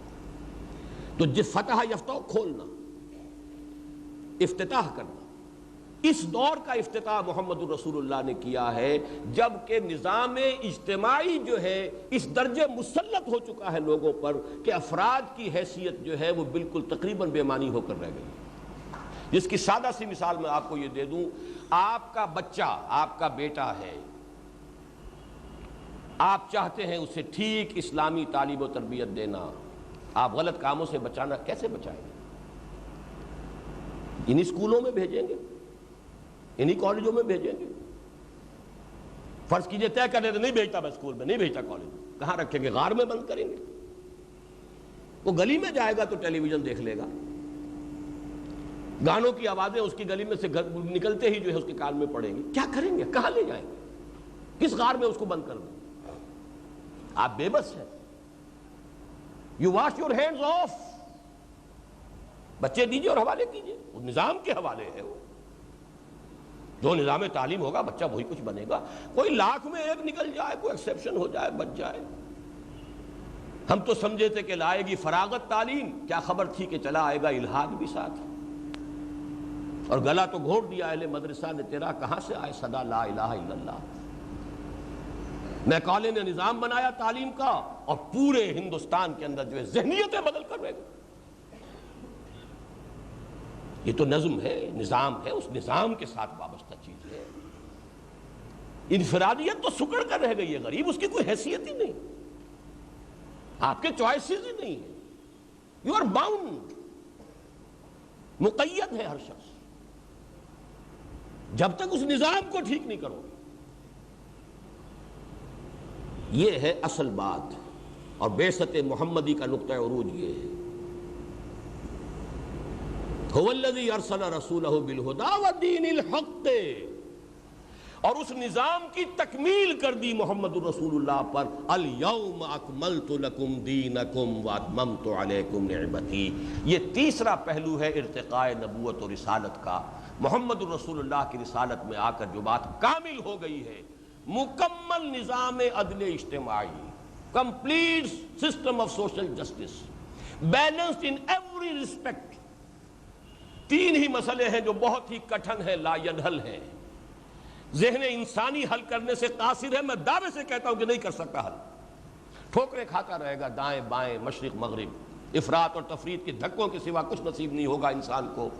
یہاں وہ مجبور ہے کہ گھٹنے ٹیک کر ہدایت خداوندی کے سامنے اپنے آپ کو سائل کی حیثیت سے کھڑا کر دے۔ عورت اور مرد کے درمیان حقوق اور فرائض کا کیا توازن ہو؟ اس میں تو اتنی سادہ بات ہے، عورت سوچے گی تو اپنی نفسیات کے اعتبار سے سوچ سکتی ہے، مرد کی نفسیات کے اعتبار سے سوچ ہی نہیں سکتی۔ Virtually impossible, physically impossible. وہ تو عورت ہے۔ مرد سوچے گا وہ اپنے اعتبار سے سوچے گا، وہ عورت کی حیثیت سے سوچ ہی نہیں سکتا۔ کون دے سکتا ہے وہ نظام؟ سرمایہ دار ہے، مزدور ہے۔ سرمایہ دار تو خیر انتہائی سادگی سے کھا گیا، مزدور مات، لیکن مزدور کے ہاتھ میں طاقت آ جائے تو وہ کم نہیں کرتا۔ طریقے کوہکن میں بھی وہی ہیلے ہیں پرویزی۔ ان میں کیا توازن کیا ہو؟ سرمایہ اور محنت کا توازن کیا ہو؟ یا سود ہے اور اس نے پورا جو ہے جکڑ کر رکھ دیا نوع انسانی کو، یا پھر یہ ہے کہ انفرادی ملکیت کا انکار کر کے انسان ادھر گیا تو دوسری انتہا کو پہنچ گیا۔ رست از یک بنتا افتاد بندے دیگر، بادشاہت سے نجات ملی، فیوڈل لارڈ سے نجات ملی، سرمایہ داروں سے نجات ملی، ایک پارٹی ڈکٹیٹرشپ کے اندر پھنس گئے۔ نجات کہاں سے ملی؟ بادشاہ سے مل گئی، چلیے نجات جو ہے سرمایہ داروں سے مل گئی، فیوڈل سے مل گئی، لیکن پارٹی ڈکٹیٹرشپ وہی تو مصیبت پھر آ گئی۔ رست از یک بند تا افتاد در بندے دیگر، ایک بندش سے رہائی پائی، دوسری کی بندش کے اندر گر گئے۔ اسی طریقے سے فرد اور معاشرہ یا نظام، ان میں توازن کیا ہو؟ افراد کے حقوق کتنے ہونے چاہیے؟ حریت، آخر اس کی کوئی حدود بھی ہونی چاہیے۔ فریڈم، صاحب مجھے آزادی ہونی چاہیے، میں ننگا مادر ذات برہنہ جانا چاہتا ہوں سڑک پر، آپ کون ہوتے ہیں مجھے روکنے والے؟ آپ اپنی آنکھیں بند کر لیجیے۔ یہ میں جو بات کہہ رہا ہوں قطعی بات ہے، صحیح بات ہے۔ ابھی تو خیر نیوڈسٹ کلبز ہی ہیں، لیکن یہ کہ کوئی دن کی بات ہے کہ کھلے بندوں آئیں گے۔ اب آج اگر آپ کو معلوم ہے ہومو سیکشولیٹی فن بن چکا ہے، قانون بن چکا ہے، اس کے حق میں مظاہرے ہوتے ہیں۔ پچھلے سال جو ہوئی تھی ستمبر یا اکتوبر میں جو کانفرنس ہوئی تھی لندن میں، خلافت کانفرنس، وہاں مظاہرہ کیا ہومو سیکشولز نے، اس خلافت کانفرنس کے خلاف مظاہرہ کیا۔ They have the courage to come in the field۔ وہ تو ہم پر ہنستے ہیں، یہ پاگل ہے، ان کا دماغ خراب ہے جو ہومو سیکشولیٹی کو بری شے سمجھتے ہیں۔ ہاتھ جوڑنے پڑے امریکہ میں نیو یارک کے میئر کو، اس نے کچھ تھوڑا سا بیان دے دیا تھا، لیکن پھر جب الیکشن کا وقت آیا ہے، جب دوبارہ اسے ری الیکشن کا مرحلہ آیا، ہاتھ جوڑے جا کر ان کے خلاف کو بات کہہ دی تھی، لیکن یہ کہ پھر ہاتھ جوڑنے پڑے، معافی مانگنی پڑی، ووٹ چاہیے ان کی۔ یہ آزادی کا ایک تصور یہ بھی ہے۔ اور اگر آزادی کو سلب کرنے پر آ جائے تو ایک ٹوٹلیٹیرین سٹیٹ بھی وجود میں آ جاتی ہے، کوئی آپ کے اختیارات کی نہیں، کوئی حقوق ہی نہیں، ملک معظم بیٹھے ہوئے، بس وہ طے کریں گے۔ Where is the balance? بہت ڈیلیکیٹ ایشوز، تینوں ایشوز انتہائی ڈیلیکیٹ، اور ان میں نقطہ عدل و توازن، عدل و اعتدال و توازن، یہ دین حق اس کا نام۔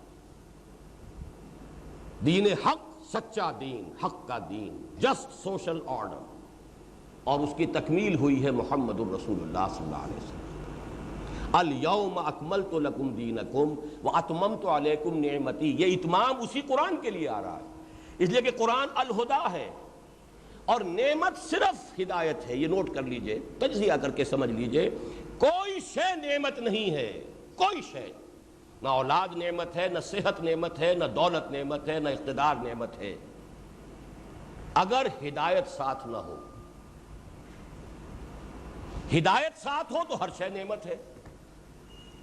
صحت ہے، ہدایت بھی ہے، کیا کہنے ہیں، خیر کے کام آپ کریں گے، زیادہ محنت کریں گے، بھاگ دوڑ کریں گے، اور اگر صحت ہے اور ہدایت نہیں ہے تو زیادہ رنگ رلیاں منائیں گے، زیادہ عیاشیاں کریں گے، زیادہ بدماشیاں کریں گے، زیادہ فساد پھیلائیں گے۔ یہ نعمت تو نوعی زحمت ہو گئی۔ دولت ہے، ہدایت ہے، ابو بکر صدیق بنیں گے، ان کے نقش قدم پر چلیں گے، عثمان غنی کے نقش قدم پر چلیں گے۔ دولت ہے اور ہدایت نہیں ہے تو کیا بنیں گے؟ قارون بنیں گے، تبذیر کریں گے، اسراف کریں گے، اللہ تللوں میں خرچ کریں گے، مبذرین بن کر شیطان کے بھائی بن جائیں گے۔ ان المبذرین کانوا اخوان الشیاطین۔ اولاد ہے، ہدایت نہیں، اولاد کو کیا بنائیں گے؟ اللہ کے باغی بنا کر اٹھائیں گے، آپ کی قبروں پر جا کر پیشاب کرے گی وہی اولاد، کیا بنائیں گے اس کو؟ وہ آپ کے لیے اللہ کے ہاں زحمت بن جائے گی وہی اولاد۔ اور اولاد دی ہے، آپ کو ہدایت دی، اس کی تربیت صحیح کی ہے آپ نے، تعلیم اس کو صحیح دی ہے، وہ آپ کے لیے صدقہ جاریہ بن جائے گی۔ گویا کہ ہر شے صرف نعمت ہدایت کے ساتھ، یہ جس کو ہم کہتے ہیں، وہ جو پرانے زمانے میں تصور تھا کوئی شے جس چیز سے چھو جائے وہ سونا بن جاتی ہے، وہ شے ہے ہدایت۔ ہدایت ہو تو صحت بھی نعمت ہے، دولت بھی نعمت ہے، اولاد بھی نعمت ہے، اقتدار نصیب ہو جائے، کیا کہنے ہیں، انسان دنیا میں فلاح پیدا کرے گا، خیر پیدا کرے گا، خلق خدا کی بہتری کرے گا، حضرت یوسف کے نقش قدم پر چلے گا، قحط جیسے مسئلے کو حل کر لے گا۔ لیکن یہ کہ اقتدار ملا ہو اور ہدایت نہ ہو تو پھر انسان فرعون بنے گا، نمرود بنے گا، اپنا بھی بیڑا غرق کرے گا، پوری قوم کا بھی بیڑا غرق کرے گا۔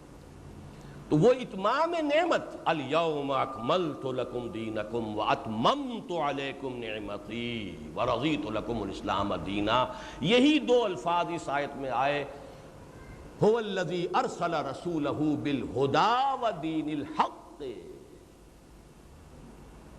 تین پہلو ہم نے نوٹ کر لیے تکمیل رسالت کے۔ عالمی رسالت، اس کا تعلق ہے ارتقاء علم مادی سے۔ ہدایت کی تکمیل، اس کا تعلق ہے انسان کے انٹلیکچول ایولیوشن سے، انسان کے فلسفیانہ فکر کی استعداد کے میچور اور بالغ ہو جانے سے۔ دین الحق کی تکمیل، اس کا تعلق ہے انسانی تمدن کے اس مقام پر پہنچ جانے سے کہ جہاں نظام اجتماعی کی اہمیت فیصلہ کن ہو چکی ہے اور افراد جو ہے نظام اجتماعی کے اندر جکڑے جا چکے ہیں۔ چوتھا پہلو اب نوٹ کیجئے، لِيُظْهِرَهُ عَلَى الدِّينِ كُلِّهِ، اس لیے بھیجا ہے محمد کو صلی اللہ علیہ وسلم تاکہ غالب کرے اسے کل کے کل دین پر، پورے نظام زندگی پر۔ اس آیت مبارکہ پر میرا ایک مضمون 24 صفحات کا ہے، میری ایک کتاب ہے نبی اکرم صلی اللہ علیہ وسلم کا مقصد بعثت، اس میں صرف اس آیت کے اوپر 24 صفحے کا مضمون ہے۔ جن حضرات کو بھی آج کے میرے اس موضوع سے دلچسپی ہوئی ہو وہ ضرور اس مضمون کا مطالعہ کر لیں۔ لِيُظْهِرَهُ عَلَى الدِّينِ كُلِّهِ، اس کی حقیقت کیا ہے؟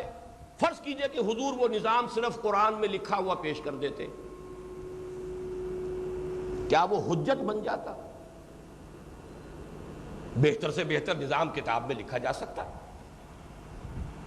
آپ دنیا کے ٹاپ کے تھنکرز کو جمع کر لیجئے، سوشولوجسٹ کو جمع کر لیجئے، لو بھائی بہترین نظام بنا دو، بن جائے گا، لیکن کیا وہ دلیل ہوگا؟ یہ پریکٹیکیبل بھی ہے کہ نہیں، پریگمیٹک بھی ہے کہ نہیں، ناممکنات میں سے تو نہیں ہے، یہ یوٹوپیا تو نہیں ہے، یہ خیالی جنت تو نہیں ہے، کیا کہہ رہے ہو؟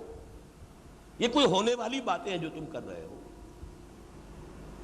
جب تک کہ اسے قائم کر کے دکھا نہ دیا جائے۔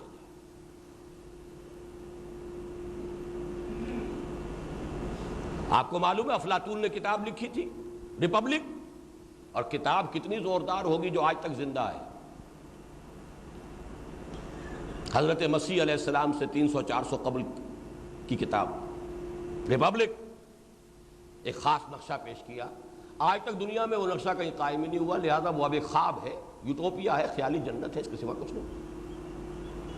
اگر بہترین نظام نظری طور پر ایک کتاب کی شکل میں دے بھی دیا جاتا، آج بھی لوگ کہتے ہیں اجی کوئی دستور کوئی لکھا ہے، مرتب کیا ہے، فائدہ کیا اس کا؟ اصل سوال یہ ہے کہ the will to implement it, is that present؟ کیا کلیکٹیو لیول پر اس ملک میں، اس معاشرے میں وہ عزم موجود ہے؟ کیا افراد میں وہ عزم نظر آ رہا ہے کہ انہیں شریعت پر عمل کرنا ہے؟ بہرحال یہ مسئلہ میں نہیں چاہتا کہ کسی اور طرف زیادہ نکل جائے، تو یہاں اس موضوع سے متعلق اس کا پہلو کیا ہے کہ جب تک، اور یہ نوٹ کر لیجئے، اس میں رسالت کا اصل مقصد اتمام حجت ہوتا ہے۔ سورہ نساء کی آیت بڑی اہم ہے، رسلا مبشرین و منذرین لئلا یکون للناس علی اللہ حجۃ بعد الرسل، رسولوں کو ہم نے مبشر اور نذیر بنا کر بھیجا تاکہ ان کے بعد لوگوں کے پاس کوئی حجت باقی نہ رہ جائے۔ اے اللہ ہمیں پتہ نہیں تھا، اے اللہ ہمیں کسی نے بتایا ہی نہیں، اے اللہ تیرا پیغام ہم تک پہنچا ہی نہیں، تو حجت ہو گئی کہ نہیں؟ لئلا یکون للناس علی اللہ حجۃ بعد الرسل، رسولوں کے آنے کے بعد کوئی حجت باقی نہ رہے، اتمام ہو جائے حجت کا۔ یہ اتمام حجت دین حق کے ضمن میں نہیں ہو سکتا جب تک کہ اس کا نمونہ پیش نہ کر دیا۔ لہذا محمد الرسول اللہ کی بعثت کا مقصد قرار پایا لِيُظْهِرَهُ عَلَى الدِّينِ كُلِّهِ، تاکہ اسے غالب کریں، قائم کریں، نافذ کریں، اسے چلتا ہوا دکھائیں۔ اگر خلافت راشدہ بالفعل نہ ہوتی تو حضور کی حدیث سید القوم خادمہم، ایک بڑا اچھا شعر نظر آتی، ہاں شعر تو بڑا اچھا کہا، بہت اچھی بات، کیا کہنے اس آئیڈیا کے، قوم کا سردار تو اس کا خادم ہوتا ہے یا ہونا چاہیے، بہت اچھی بات ہے، پریکٹیکیبل بھی ہے، ممکن بھی ہے۔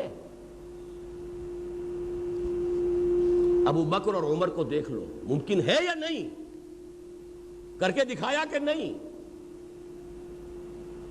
جس کے نام سے قیصر و کسریٰ کے دربار تھرا رہے ہیں اور اس کے کپڑوں پر پیبند لگا ہوا، اسی کٹیا میں رہ رہا ہے، اپنے کندھے پر اٹھا کر راشن کا بوجھ لے کر گیا ہے اس بدو کے خیمے کے اندر، جس کی بیوی جو ہے وہ وضع حمل کی تکلیف میں تھی۔ کہیں خیمہ لگا ہوا ہے، رات کو کہیں گشت کرتے ہوئے نظر آیا، وہاں معلوم ہوا کہ ایک بدو ہے، خیمے میں ہے، کوئی عورت اٹینڈ کرنے کے لیے موجود نہیں ہے، کھانے پینے کو کچھ موجود نہیں ہے، گھر گئے ہیں، اپنی اہلیہ کو لے کر گئے دایا گیری کے لیے، اور گھر سے لیا سارا سامان کندھے پر لادا ہے، اور خادم نے کہا کہ حضور میں چلتا ہوں آپ کے ساتھ، فرمایا قیامت کے دن تم میرا بوجھ نہیں اٹھا سکو گے۔ اب یہ اگر واقعات نہ ہوتے تو سید القوم خادم ہم، شعر تو بڑا اچھا کہا ہے محمد نے صلی اللہ علیہ وسلم، سے کیا شک ہے، بڑی اچھی بات کہی ہے، لیکن یہ خیالی باتیں ہیں، انہونی باتیں ہیں، ناممکنات میں سے قائم کر کے دکھایا ہے، خادموں کی مثالیں پیش کر کے دکھایا۔ لِيُظْهِرَهُ عَلَى الدِّينِ كُلِّهِ نہ ہوتا تو اتمام حجت نہیں ہو سکتی، نظام قائم کر کے دکھایا۔ یہ ہے در حقیقت حضور کے اتمام رسالت کا چوتھا پہلو۔ کسی اور رسول کے ہاتھوں یہ کام نہیں ہوا۔ دیکھیے ذاتی نسبتوں کے اعتبار سے حضرت ابراہیم علیہ السلام تین نسبتیں ہیں چوٹی کی، امام الناس ہیں، انی جاعلک للناس اماما، واتخذ اللہ ابراہیم خلیلا، خلیل بنایا ہے، دوست بنایا ہے، خلیل اللہ ہے، ابو الانبیاء ہے، سینکڑوں نبی ان کی نسل میں آ گئے، لیکن ان کے ہاتھوں کیا کہیں کوئی نظام قائم ہوا؟ حضرت موسیٰ کے حالات پر 555 آیات قرآن مجید کی ہے، 1/13 قرآن حضرت موسیٰ کے حالات پر مشتمل ہے۔ کیا ان کے ذریعے سے وہ نظام قائم ہوا؟ وہ تو بعد میں کہیں ایک وقتی ایک حادثے کے طور پر سمجھیے حضرت داؤد علیہ السلام ظاہر ہو گئے، ورنہ یہ کہ حضرت داؤد نے دعوت و تبلیغ اور سارے مراحل طے کر کے تو حکومت قائم نہیں کی تھی۔ وہ تو طالوت اور جالوت کی جنگ کے اندر وہ گوپیا ان کا کام کر گیا، اور جالوت جو ہے وہ اس سے مارا گیا، وہ بادشاہ ہو گئے تو ایک حکومت قائم ہو گئی، ورنہ وہ کام کہ ایک فرد واحد سے دعوت کا آغاز کر کے، ایک جماعت خود پیدا کر کے، اپنی دنیا آپ پیدا کر اگر زندوں میں ہے، بنی بنائی جماعت، بنی بنائی امت حضرت موسیٰ کو ملی تھی، 6 لاکھ لے کر مصر سے نکلے تھے، بودے تھے، جب جنگ کا وقت آیا کورا جواب دے دیا، فَذَهَبْ أَنْتَ وَرَبُّكَ فَقَاتِلَا إِنَّا هَاهُنَا قَاعِدُونَ۔ محمد نے اپنی دنیا آپ پیدا کر اگر زندوں میں ہے، اپنی جماعت خود بنائی ہے، جیسے کہ کوئی پرندہ جو ہے تنکا، ایک تنکا لے کر آتا ہے اپنا گھونسلہ بنانے کے لیے، ایک کے لیے کھڑے ہو کر راتوں کو دعائیں کی ہیں، اے اللہ عمر ابن الخطاب اور عمر ابن ہشام میں سے کسی ایک کو تو ضرور میری جھولی میں ڈال دے۔ دن رات کی محنتوں سے بمشکل 10 برس میں تو بمشکل کو 100-150 آدمی جو ہے he could beg only about 100 or 150 persons, 10 years hardest labor۔ یہ کام صرف محمد رسول اللہ، دین قائم کر دینا، لِيُظْهِرَهُ عَلَى الدِّينِ كُلِّهِ۔ یہی وجہ ہے کہ یہ الفاظ کسی اور رسول کے لیے پورے قرآن میں نہیں آئے، اور محمد رسول اللہ کے لیے 3 مرتبہ آ رہے ہیں۔ هو الذي ارسل رسوله بالهدى ودين الحق ليظهره على الدين كله۔ نافذ کرنا ہے، قائم کرنا ہے، جو آئے سو آئے، جو جھیلو محمد، جھیلو وَلَقَدْ نَعْلَمُ أَنَّكَ يَضِيقُ صَدْرُكَ بِمَا يَقُولُونَ۔ ہمیں خوب معلوم ہے جو کچھ آپ کو سننا پڑ رہا ہے اس سے آپ کا سینہ بھجتا ہے، آپ کو صدمہ ہوتا ہے، لیکن جھیلنا پڑے گا، جھیلو۔ وَاصْبِرْ عَلَىٰ مَا يَقُولُونَ وَاهْجُرْهُمْ هَجْرًا جَمِيلًا۔ برداشت کرو، جھیلو جو کچھ یہ کہہ رہے ہیں، برداشت کرو، سنو، کرنا ہے یہ کام، لِيُظْهِرَهُ عَلَى الدِّينِ كُلِّهِ، تاکہ غالب کریں اسے کل کے کل دین پر۔ اتمام حجت اگر رسالت کا مقصد ہے تو یہ مقصد رسالت بتمام و کمال پورا ہوا ہے صرف محمد الرسول اللہ کے ذریعے سے۔ 4 پہلو آ گئے اتمام حجت کے، تکمیل رسالت کے، علاقائی اور قومی رسالتوں سے بڑھ کر عالمی رسالت۔ ہدن کامل ہو گئی الہدا میں، اس کو حفاظت کا ذمہ۔ نظام عدل اجتماعی کامل ہو گیا دین حق کی شکل میں۔ نمبر 4، وہ صرف نظری طور پر نہیں دیا گیا، قائم کر کے دکھا دیا۔ یہ تکمیل رسالت کے 4 پہلو ہیں۔ 5واں پہلو جو ہے ذرا جو میرے اور آپ کے اعتبار سے اہم تر ہے، اس کو سمجھ لیجئے ذرا۔ دیکھیے نبوت کے ختم ہونے سے جو خلا پیدا ہوا ہے اسے اللہ تعالیٰ نے 3 ذریعوں سے پورا کیا ہے. بہت اہم مضمون ہے، نوٹ کر کے یاد کر کے اٹھیے. نبوت ہدایت کے لیے تھی، اتمام حجت کے لیے تھی، ختم ہو گئی نبوت، تکمیل پا کر بھی ختم ہو گئی نا، تو لیکن خلا تو ہو گیا. اس خلا کو 3 چیزوں سے پر کیا.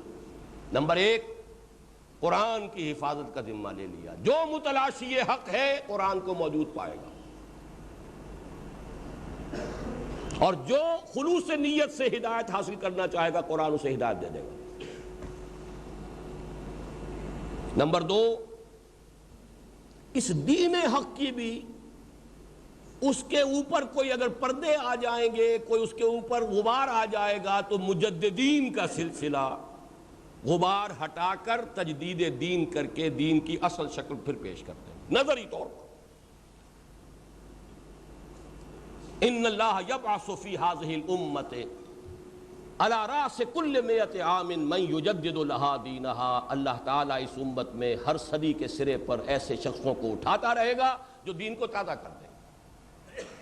مجھے یہاں اقبال کا جملہ یاد آ گیا ہے، 1930 کا خطبہ الہ آباد، جس میں انہوں نے کہا تھا کہ مجھے یقین ہے کہ ہندوستان کے شمال مغربی علاقے میں ایک آزاد مسلمان ریاست قائم ہوگی.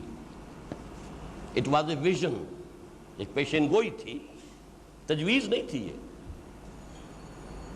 لیکن اگر ایسا ہو گیا، یہ ہے اصل حصہ جس کے لیے میں کوٹ کر رہا ہوں، تو ہمیں ایک موقع مل جائے گا کہ دین حق پر، دین اسلام پر جو پردے آ گئے تھے دور ملوکیت میں، وہ اسلام خلافت راشدہ کا وہ تو کوئی اور تھا، یہ دور ملوکیت کا اسلام تو کوئی اور ہو گیا. اس میں تو سرمایہ داری نہیں تھی، اس میں جاگیرداری نہیں تھی، یہ تو سرمایہ دارانہ. ابلیس نے بھی کہا جانتا ہوں میں یہ امت حامل قرآن نہیں ہے، وہی سرمایہ داری بندہ مومن کا دین. یہ دین اسلام پر کہاں کاربند ہے، تو سرمایہ داری کے دین پر کاربند. جانتا ہوں میں کہ مشرق کی اندھیری رات میں بے ید بیضا ہے پیران حرم کی آستین. ہمیں موقع مل جائے گا ان پردوں کو ہٹا کر اصل اسلام کی ایک تصویر دنیا کے سامنے پیش کر سکیں. یہ کار تجدید ہے، تجدید تازہ کر دینا. آئینے پر غبار آ گیا تھا، جھاڑ دیا آپ نے. آئینے کے غبار کے سامنے آپ کھڑے تو آپ نظر نہیں آ رہے، جھاڑ دیا پھر آئینہ. آئینہ تو ہے، قرآن ہے، دین حق وہ مکمل ہو گیا محمد رسول اللہ پر. لیکن اس کے اوپر گرد و غبار آتے ہیں. کبھی یونانی منطق کا، یونانی فلسفے کا آ گیا، کبھی نو افلاطونی قسم کے نظریات اور تصوف کا آ گیا، کبھی ہندو یوگیوں کے کچھ اثرات آ گئے، کچھ اور آ گیا، جدید سائنسی فکر نے اس نے کچھ دھندلا دیا. ان کو ہٹا کے پاک کر کے صاف کر کے اسلام کی تعلیم کو، اسلام کی شکل کو دوبارہ دکھا دینا، یہ کار تجدید ہے. یہ دوسرا ذمہ ہے جو اللہ نے لیا. اور تیسرا ذمہ یہ، اس امت میں ایک گروہ ہمیشہ ضرور حق پر قائم رہے گا. لا تزال فی امتی طائفۃ قائمین علی الحق.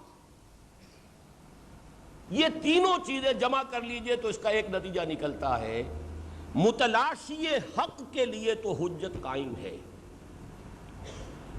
اگر آپ حق کے طالب تلاش کرنا، لیکن وہ ہوتے کتنے ہیں؟ وہ تو بہت کم لوگ ہوتے ہیں. انسانوں کی ایک عظیم اکثریت جو ہے، جسے آپ سائلنٹ میجورٹی کہتے ہیں، وہ تو اپنے چکروں میں، دنیا کے معاش میں، اس میں اس میں، مسائل میں، بیماریوں میں، 100 طرح کے پرابلم میں، انہی کے اندر لٹا پین اور انہی کے اندر جو ہے انسان اپنی پوری زندگی گم رہتا ہے.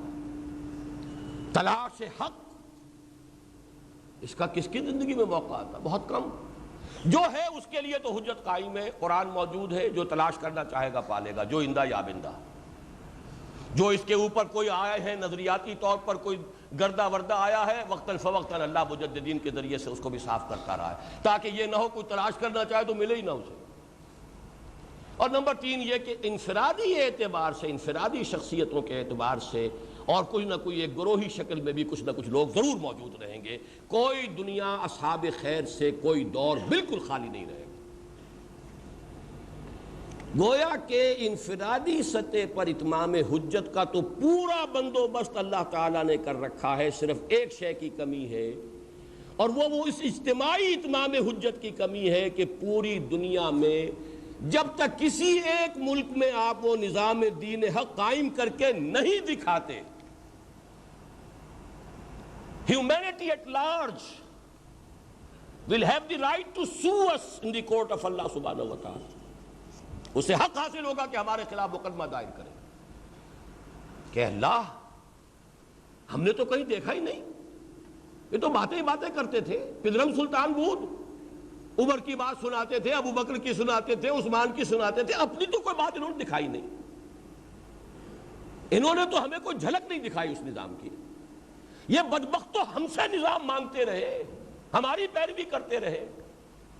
ہم جن کھائیوں میں گرے، جن کنووں میں غرق ہوئے، ان میں یہ غرق ہوئے ہیں. یہ تو ہمارے متبعین تھے، ہمارے پیروکار تھے. یہ ہے وہ جرم جس جرم کی سزا آج امت مسلمہ پا رہی ہے. مس ریپرزنٹیشن آف اللہ. امت مسلمہ کا کام ہوتا ہے ریپرزنٹ کرنا اللہ کو. قانون آپ کے پاس، کتاب آپ کے پاس، سارے نبیوں سے اعلیٰ افضل ہمارا نبی لہک لہک کر گاتے آپ ہیں، تو آپ کے ذمے ہے کہ آپ ریپرزنٹ کریں اسلام کو. گاڑی نمبر LOU 5757 سرخ رنگ کرولا. بہرحال یہ میرا اس وقت کا موضوع نہیں ہے. پچھلے دنوں میں نے پاکستان کے کئی شہروں کا دورہ کر کے خاص اسی موضوع کو کہ یہ ہماری اس وقت کی دی سیڈ پلائٹ آف دی مسلم امہ. 1 بلین سے زیادہ ہے، ہر 5واں انسان دنیا کا مسلمان ہے. کتنا بڑا رقبہ مسلمانوں کے قدم تلے ہے. آج کی سب سے بڑی دولت جو ہے تیل، سب سے بڑے ذخیرے مسلمانوں کے قدموں تلے ہیں. پھر ذلت ہے، رسوائی ہے، کشدمی پرست کے بھیا کیستی. سارے فیصلے دنیا کے G7 G15 کریں گے. ہماری قسمتوں کے فیصلے بھی وہ چکائیں گے. ہمارے بجٹس کے لیے انسٹرکشنز وہاں سے آئیں گی. اب تو ہماری پوری معیشت کو مانیٹر کیا جائے گا، اس لیے کہ آپ مقروض ہیں، IMF کے ہیں، ورلڈ بینک کے ہیں، تو جو بھی آپ کا قرض خواہ ہے اس سے حق حاصل ہے کہ آپ کے اوپر نگرانی کرے پوری. یہ کیوں ہے؟ ایک ہی جرم ہے. یہ نہیں ہے کہ اللہ کو کفر پسند ہے اور اسلام ناپسند ہے. یہ نہیں ہے کہ اللہ کو مسلمانوں سے دشمنی ہے اور غیر مسلموں سے اس کی کوئی دوستی ہے. یہ بھی نہیں ہے کہ اللہ ظالم ہے. وجہ کیا ہے؟ وجہ یہ ہے کہ جو امت اللہ کے دین کی حامل ہوتی ہے وہ اس کی ریپرزنٹیٹیو ہے on this earth. And if it is misrepresenting اللہ تو یہ دوسروں سے بڑھ کر مجرم ہے. کافروں سے بڑھ کر مجرم ہے وہ امت جو امت مسلمہ کہلائے، مدعی ہو امت مسلمہ کہلانے کی، اور اپنے عمل میں غیر مسلموں کا کردار اختیار کرے. وہ اپنے وجود سے رکاوٹ بن جاتی ہے اللہ کے اور اس کے بندوں کے درمیان. وہ دیوار ہے، وہ خزانے کا سانپ ہے. خزانے کا سانپ خود فائدہ نہیں اٹھا سکتا خزانے سے، لیکن کسی اور کو بھی نہیں اٹھانے دیتا، پاس نہیں پھٹکنے دیتا. ہم وہ خزانے کا سانپ بن گئے ہیں کہ ہمیں دیکھ کر کوئی اسلام سے متنفر ہو سکتا ہے، اسلام کے قریب نہیں آئے گا. یہ ہے وجہ کہ آج کفر. رحمتیں ہیں تیری اغیار کے کاشانوں پر اور برف گرتی ہے تو بیچارے مسلمانوں پر. کیوں ہے آخر ایسا؟ کوئی وجہ ہے، کوئی سبب ہے. اللہ ظالم نہیں ہے. ما انا بظلام للعبید. اس کا اب علاج کیا ہے؟ قائم کرو.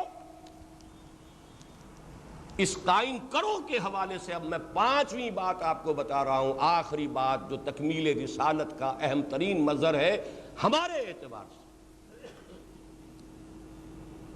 اور وہ یہ ہے کہ حضور نے اور صحابہ کرام نے جو دین کو قائم کیا تھا وہ معجزوں کے ذریعے قائم نہیں کیا تھا. خالص انسانی سطح پر سٹرگل، محنت، جد و جہد، کوشش، قربانی، تکالیف جھیل کر، مصیبتیں برداشت کر کے کیا تھا. کسی قدم پر بھی ہمیں کوئی معجزہ نظر نہیں آتا. غزوہ تبوک میں جیش العسرہ 30,000 کا لشکر چل رہا ہے. ایسا وقت بھی آیا ہے کہ 3 آدمیوں کو 1 کھجور راشن میں مل رہی ہے. اس کو جیش العسرہ کہتے ہیں. من و سلوہ نہیں نازل ہوا. کیوں نہیں ہوا؟ یہودی زیادہ پیارے تھے. 6 لاکھ کے لشکر کو فیڈ کیا جا رہا ہے من و سلوہ سے. 30,000 کے لیے اللہ کے خزانے خالی ہو گئے تھے. It's a very big question. غزوہ احزاب میں کئی وقت کے فاقے ہیں اور لوگوں نے اپنے پیٹ پر پتھر باندھے ہوئے ہیں. من و سلوہ نازل نہیں ہو سکتا تھا. جنہوں نے طائف میں پتھر مارے ہیں ان کے ہاتھ چھل نہیں ہو سکتے تھے. کیا وجہ ہے؟ کیا حضور اللہ کے محبوب ترین انسان نہیں تھے؟ کیا کوئی محب چاہے گا کہ محبوب کو کوئی تکلیف پہنچے؟ الا یہ کہ مجبور ہو، بے کس ہو، نہیں مدد کر سکتا اپنے محبوب کی. تو اللہ تو بے کس بھی نہیں، لاچار بھی نہیں. تو قادر و عادل ہے مگر تیرے جہاں میں ہے تلخ بہت بندہ مزدور کے اوقات.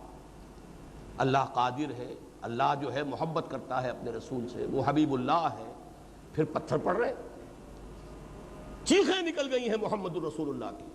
میں یہ لفظ جان بوجھ کر بول رہا ہوں، چیخیں نکل گئی. اللہم الیک اشکو ضعف قلتی وقلت قوتی وقلت حیلتی وہوانی علی الناس الی من تکلنی الی بعید یتجہمنی او الی عدو ملکت امری. اللہ کہاں جاؤں، تیری جناب میں فریاد لے کر آیا ہوں اپنی قوت کی کمی کا، اپنے وسائل کی کمی کا. مجھے کس کے حوالے کر دیا ہے جو مجھ پر غالب آ گئے ہیں؟ کیا مجھے دشمن کے حوالے کر دیا کہ جو چاہے میرے ساتھ کر گزرے؟ کیا یہ چیخیں نہیں ہیں؟ الی من تکلنی، کس کے حوالے کر دیا مجھے؟ الی عدو ملکت امری، دشمن کے حوالے میرا معاملہ کر دیا. ہاں پھر ایک نسبت عبدیت غالب آتی ہے. ان لن یکن علی غضبک فلا ابالی، اے اللہ اگر تو ناراض نہیں ہے تو مجھے کوئی پرواہ نہیں. یعنی کہیں یہ سب کچھ تیری ناراضگی کا مظہر تو نہیں ہے. اعوذ بنور وجہک الذی اشرقت لہ الظلمات، میں تیرے ہی روح انور کی ضیاء کی پناہ میں آتا ہوں جس سے پوری کائنات روشن ہے. یہ فریاد ہے محمد الرسول اللہ کی. یہ سب کچھ کیوں ہو رہا ہے؟ غور کیجئے. یہ حجت قائم کی ہے کہ جو کچھ کیا حضور نے زمین پر چل کر کیا، قدم بقدم محنت کر کے کیا، مشقتیں جھیل کر کیا، ایثار اور قربانی کے تمام جتنی بھی منازل ہو سکتی ہیں ان کو طے کر کے کیا. حضور مستثنا نہیں، آپ کے قریب ترین صحابہ مستثنا نہیں. تو آپ کیسے مستثنا ہونے کے مستحق ہو جائیں گے؟ لیکن حجت قائم ہے. اگر تو یہ ہوتے معجزے تو ہم کہتے تھے یہ تو معجزے ہو گئے، حضور نے کر دیا. ہم کون ہوتے؟ ہم کیسے کریں؟ تو قدم قدم پہ معجزے آ گئے، من و سلوہ نازل ہو گیا. بلکہ من و سلوہ جن پر نازل ہوا تھا ان کے تو مزاج بگڑ گئے. اسی وجہ سے جیسے لاڈ پیار میں بگڑی ہوئی اولاد جو ہے جو خراب ہوتی ہے، وہ تو اسی طرح کا منظر سامنے آ گیا جب آیا وقت کہ لڑو اللہ کی راہ میں.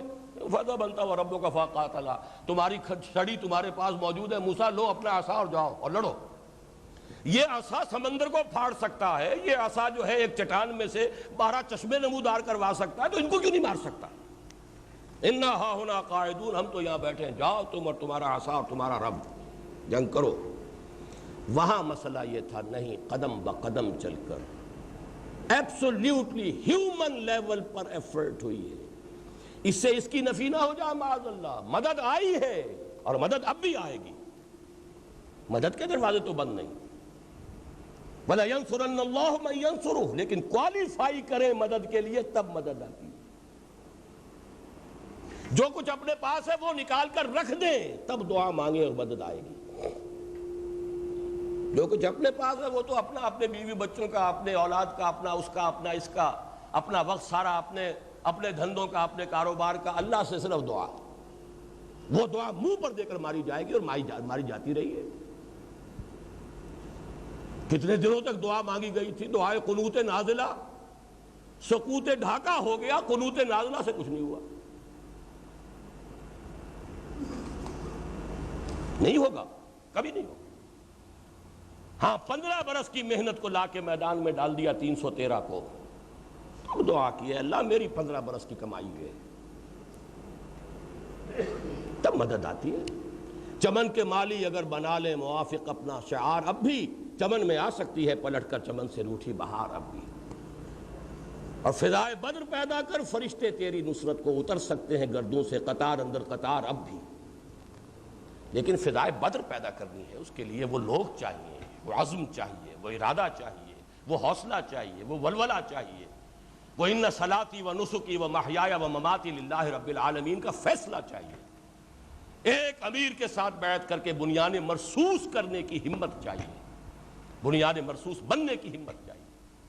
یہ مراحل طے ہوں گے تو مدد بھی آئے گی۔ وَلَيَنْصُرَنَّ اللَّهُ مَن يَنْصُرُهُ، اللہ لازماً مدد کرے گا ان کی جو اس کی مدد کرتے ہیں۔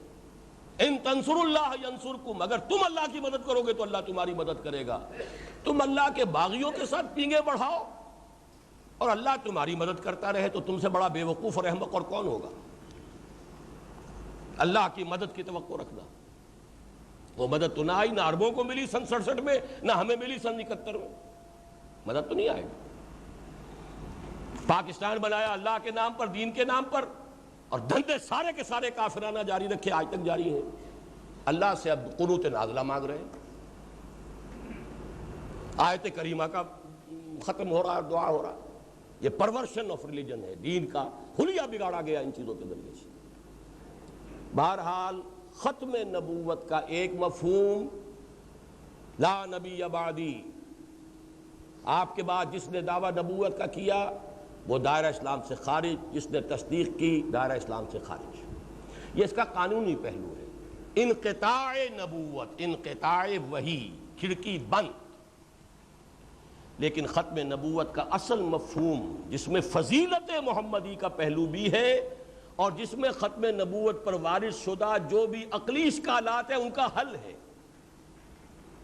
وہ ہے تکمیل نبوت و رسالت۔ اس کے 5 مظہر، عالمی رسالت ہے محمد الرسول اللہ کی، اس کا تعلق ہے انسان کے مادی علوم اور ٹیکنالوجی کے ارتقاء کے ساتھ۔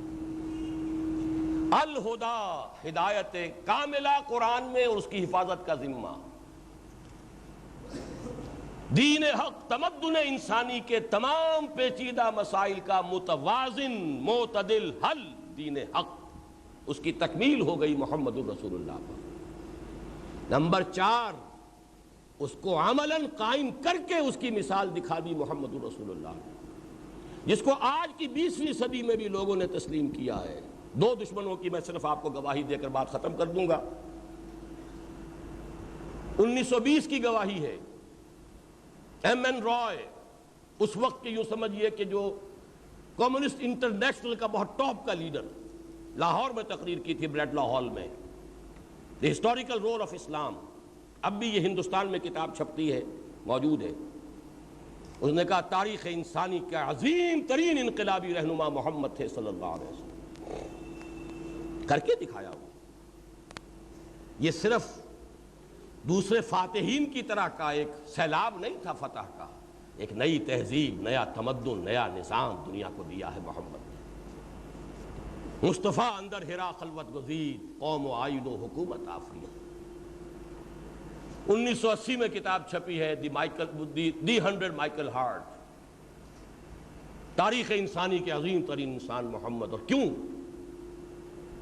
Because he is the only person supremely successful in both the religious and secular fields۔ Gandhi نے 37 میں کہا، جب یہاں پہلی مرتبہ 1935 کا گورنمنٹ آف انڈیا ایکٹ اور پھر انتخابات ہوئے، پھر وزارتیں بنی ہے، تو ہریجن میں مقالہ لکھا، سب تمام ہندو یا جو بھی مسلمان وزیر بنے تھے، میں آپ لوگوں کے سامنے حضرت عمر اور حضرت ابو بکر کی مثال پیش کرتا ہوں، ٹرائی ٹو فالو them۔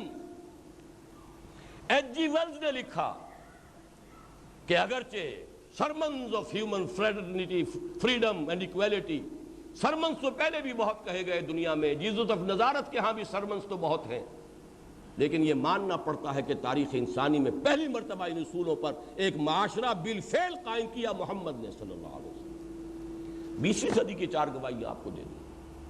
تو جادو وہ جو سر چڑھ کر بولے، الفضل ما شہدت بہ الاعداء، یہ دشمنوں کی گواہیاں ہیں، اپنوں نے تو حمد اور مدح کرنی ہی کرنی ہے، میں نے تو دشمنوں کی گواہیاں آپ کو سنائی۔ یہ ہے کہ قائم کر کے اگر نہ دکھایا ہوتا تو جیسا کہ میں نے عرض کیا تھا، شاعری اچھی نظر آتی، بہت اچھی بات تھی، بہت عمدہ، کیا کہنے، بہت اچھے اشعار کہے ہیں، قابل عمل تو نہیں یہ بات، یہ ہو سکتا ہے بھلا، ہیڈ آف دی اسٹیٹ اور اسٹیٹ وزٹ پر ہو اور جا رہا ہو 700 میل کا لمبا سفر اور ایک اونٹ ہو اور ایک خادم ساتھ ہو, اسی اونٹ پر راشن بھی ہو, اور چونکہ راشن ہے لہذا ایک وقت میں صرف ایک شخص اونٹ پر بیٹھ سکتا ہے. ایک منزل امیر المومنین عمر بن الخطاب اونٹ کے اوپر بیٹھے ہوئے ہیں, خادم نکیل پکڑ کر آگے چل رہا ہے. اگلی منزل میں خادم اوپر براجمان ہے اور عمر بن الخطاب امیر المومنین خلیفۃ المسلمین نکیل پکڑے ہوئے آگے چل رہے ہیں. کیا باتیں کر رہے ہو, کیا کہانیاں ہیں. These are very good fairy tales. پریوں کی کہانیاں تو ہیں, بڑی اچھی ہیں. بالفعل ہوا ہے دنیا میں, چشم فلک نے دیکھا ہے. چارج لینے جا رہے تھے یروشلم کا, فاتح کی حیثیت سے جا رہے تھے, اور یہ سفر کی کیفیت تھی عمر فاروق. پانچواں جو منظر ہے وہ یہ ہے کہ یہ سارا کام آپ نے, معجزہ ایک ہی تھا اور وہ قرآن, اور وہ معجزہ اللہ نے مستقل رکھا ہے, دائم رکھا ہے. جیسے آپ کی رسالت دائمی ہے, معجزہ بھی دائمی ہے, وہ موجود ہے. قد ترکت فیکم ما ان اعتصمتم بہ لن تضلوا ابدا کتاب اللہ. چھوڑ کر جا رہا ہوں, دے کر جا رہا ہوں تمہیں وہ چیز جس کو مضبوطی سے تھامے رکھو گے تو کبھی گمراہ نہیں ہوگے, وہ اللہ کی کتاب. معجزہ اگر ہے تو وہی ہے, اتر کر ہرا سے سوئے قوم آیا اور ایک نسخہ کیمیا ساتھ لایا, اس کو محفوظ کر دیا گیا ہے. در بغل داری کتاب زندگی, وہ کتاب زندہ ہماری بغل میں آج بھی موجود ہے. باقی جو ہے, باقی تو ہیومن ایفرٹ ہے, کوشش ہے, جد و جہد ہے, ناکامیاں ہیں. کیا طائف سے کامیاب لوٹے تھے یا ناکام لوٹے تھے؟ گئے تھے مدد لینے. کوئی بڑا سردار ایمان لے آئے گا تو میں وہاں پر اپنا مرکز جو ہے وہاں شفٹ کر دوں. وہاں ہوا پتھراؤ, تینوں نے وہ باتیں کہی ہیں جو زبان سے نقل کرتے ہوئے بھی آدمی ہچکچاتا ہے. کلیجے کو چیر جانے والے جملے جو ہیں محمد کو سننے پڑے. ناکام, خالی ہاتھ واپس آئے ہیں, اور مکے میں داخل ہو سکے ہیں تو ایک مشرک کی پناہ لے کر. ناکامی کا دنیاوی اعتبار سے ظاہری ناکامی کا یہ عالم ہے. ایسا تو نہیں ہوا کہ ریڈ کارپٹ اللہ نے بچھا دیا, آؤ میرے محبوب چلے آؤ, بس کہیں کوئی کانٹا نہیں, کہیں کوئی تکلیف نہیں, کہیں کوئی ناکامی نہیں, کہیں کوئی بددلی نہیں, کوئی کہیں جو ہے آپ کے لیے کوئی کوفت نہیں. نہیں, کوفت ہوگی, جھیلنی پڑے گی. وَلَنَبْلُوَنَّكُمْ بِشَيْءٍ مِّنَ الْخَوْفِ وَالْجُوعِ وَنَقْصٍ مِّنَ الْأَمْوَالِ وَالْأَنفُسِ وَالثَّمَرَاتِ. ہم لازماً آزمائیں گے تمہیں بھوک سے بھی اور جان و مال کے نقصانات سے بھی. جو آئے سوچ سمجھ کر آئے. یہ کھلی کھلی باتیں ہیں. یہ آخری حصہ وہ ہے جو میں نے عرض کیا, وہ میرے اور آپ پر حجت ہے. حضور کی امت علماء کہتے ہیں دو حصوں میں منقسم. امت دعوت پوری نوع انسانی ہے. امت اجابت وہ ہے جو اپنے آپ کو امتی کہتے ہیں. امت دعوت کے لیے وہ 4 حجتیں ہیں, اور امت اجابت کے لیے یہ آخری حجت ہے کہ میں نے جو کچھ ہے وہ محنت, مشقت, جد و جہد, قربانی, ایثار, تکلیفیں جھیل کر اور پے بپے ناکامیاں برداشت کرتے ہوئے میں نے کر کے دکھایا ہے. اللہ تعالیٰ مجھے اور آپ کو اس کی توفیق عطا فرمائے کہ اس کے لیے کمر کسیں, اس کے لیے ہمت کریں. کہنے کو تو اور بھی بہت کچھ جی چاہتا تھا, لیکن وقت پہلے ہی اب میرے اعلان سے جو ہے وہ وقت 5 منٹ آگے نکل گیا ہے. یہ جملہ تو ضرور سن لیجئے, یہ ملک بنایا گیا تھا اس کام کے لیے. اقبال کا خواب تھا اس لیے کہ امت کے ذمے جو سب سے بڑا مقدمہ ہے پوری نوع انسانی کا, محمد کی امت دعوت کا جو دعویٰ ہے امت مسلمہ کے خلاف, اس دعوے کو ختم کرنے کے لیے پاکستان کا تصور تھا کہ ہم ایک نمونہ پیش کر دیں. یہ ہے اتمام حجت, نمونہ دکھاؤ. یہی قائد اعظم نے کہا تھا, ہمیں پاکستان اس لیے چاہیے کہ اسلام کے اصول حریت و اخوت و مساوات کا عہد حاضر میں ایک نمونہ دنیا کے سامنے پیش کیا. وہاں سے ہم نے انحراف کیا, اس کی سزا پہلے بھی ملی, آئندہ بھی اس سے بڑھ کر سزا کے لیے تیار رہیے. الا یہ کہ کمر ہمت کسی جائے اور وہی طریق نبوی پر, منہج انقلاب نبوی پر جد و جہد کا عزم راسخ کیا جائے, اس کے لیے کمر کسی جائے. اللہ مجھے اور آپ کو اس کی توفیق عطا فرمائے. اقول قولی ھذا واستغفر اللہ لی ولکم ولسائر المسلمین والمسلمات.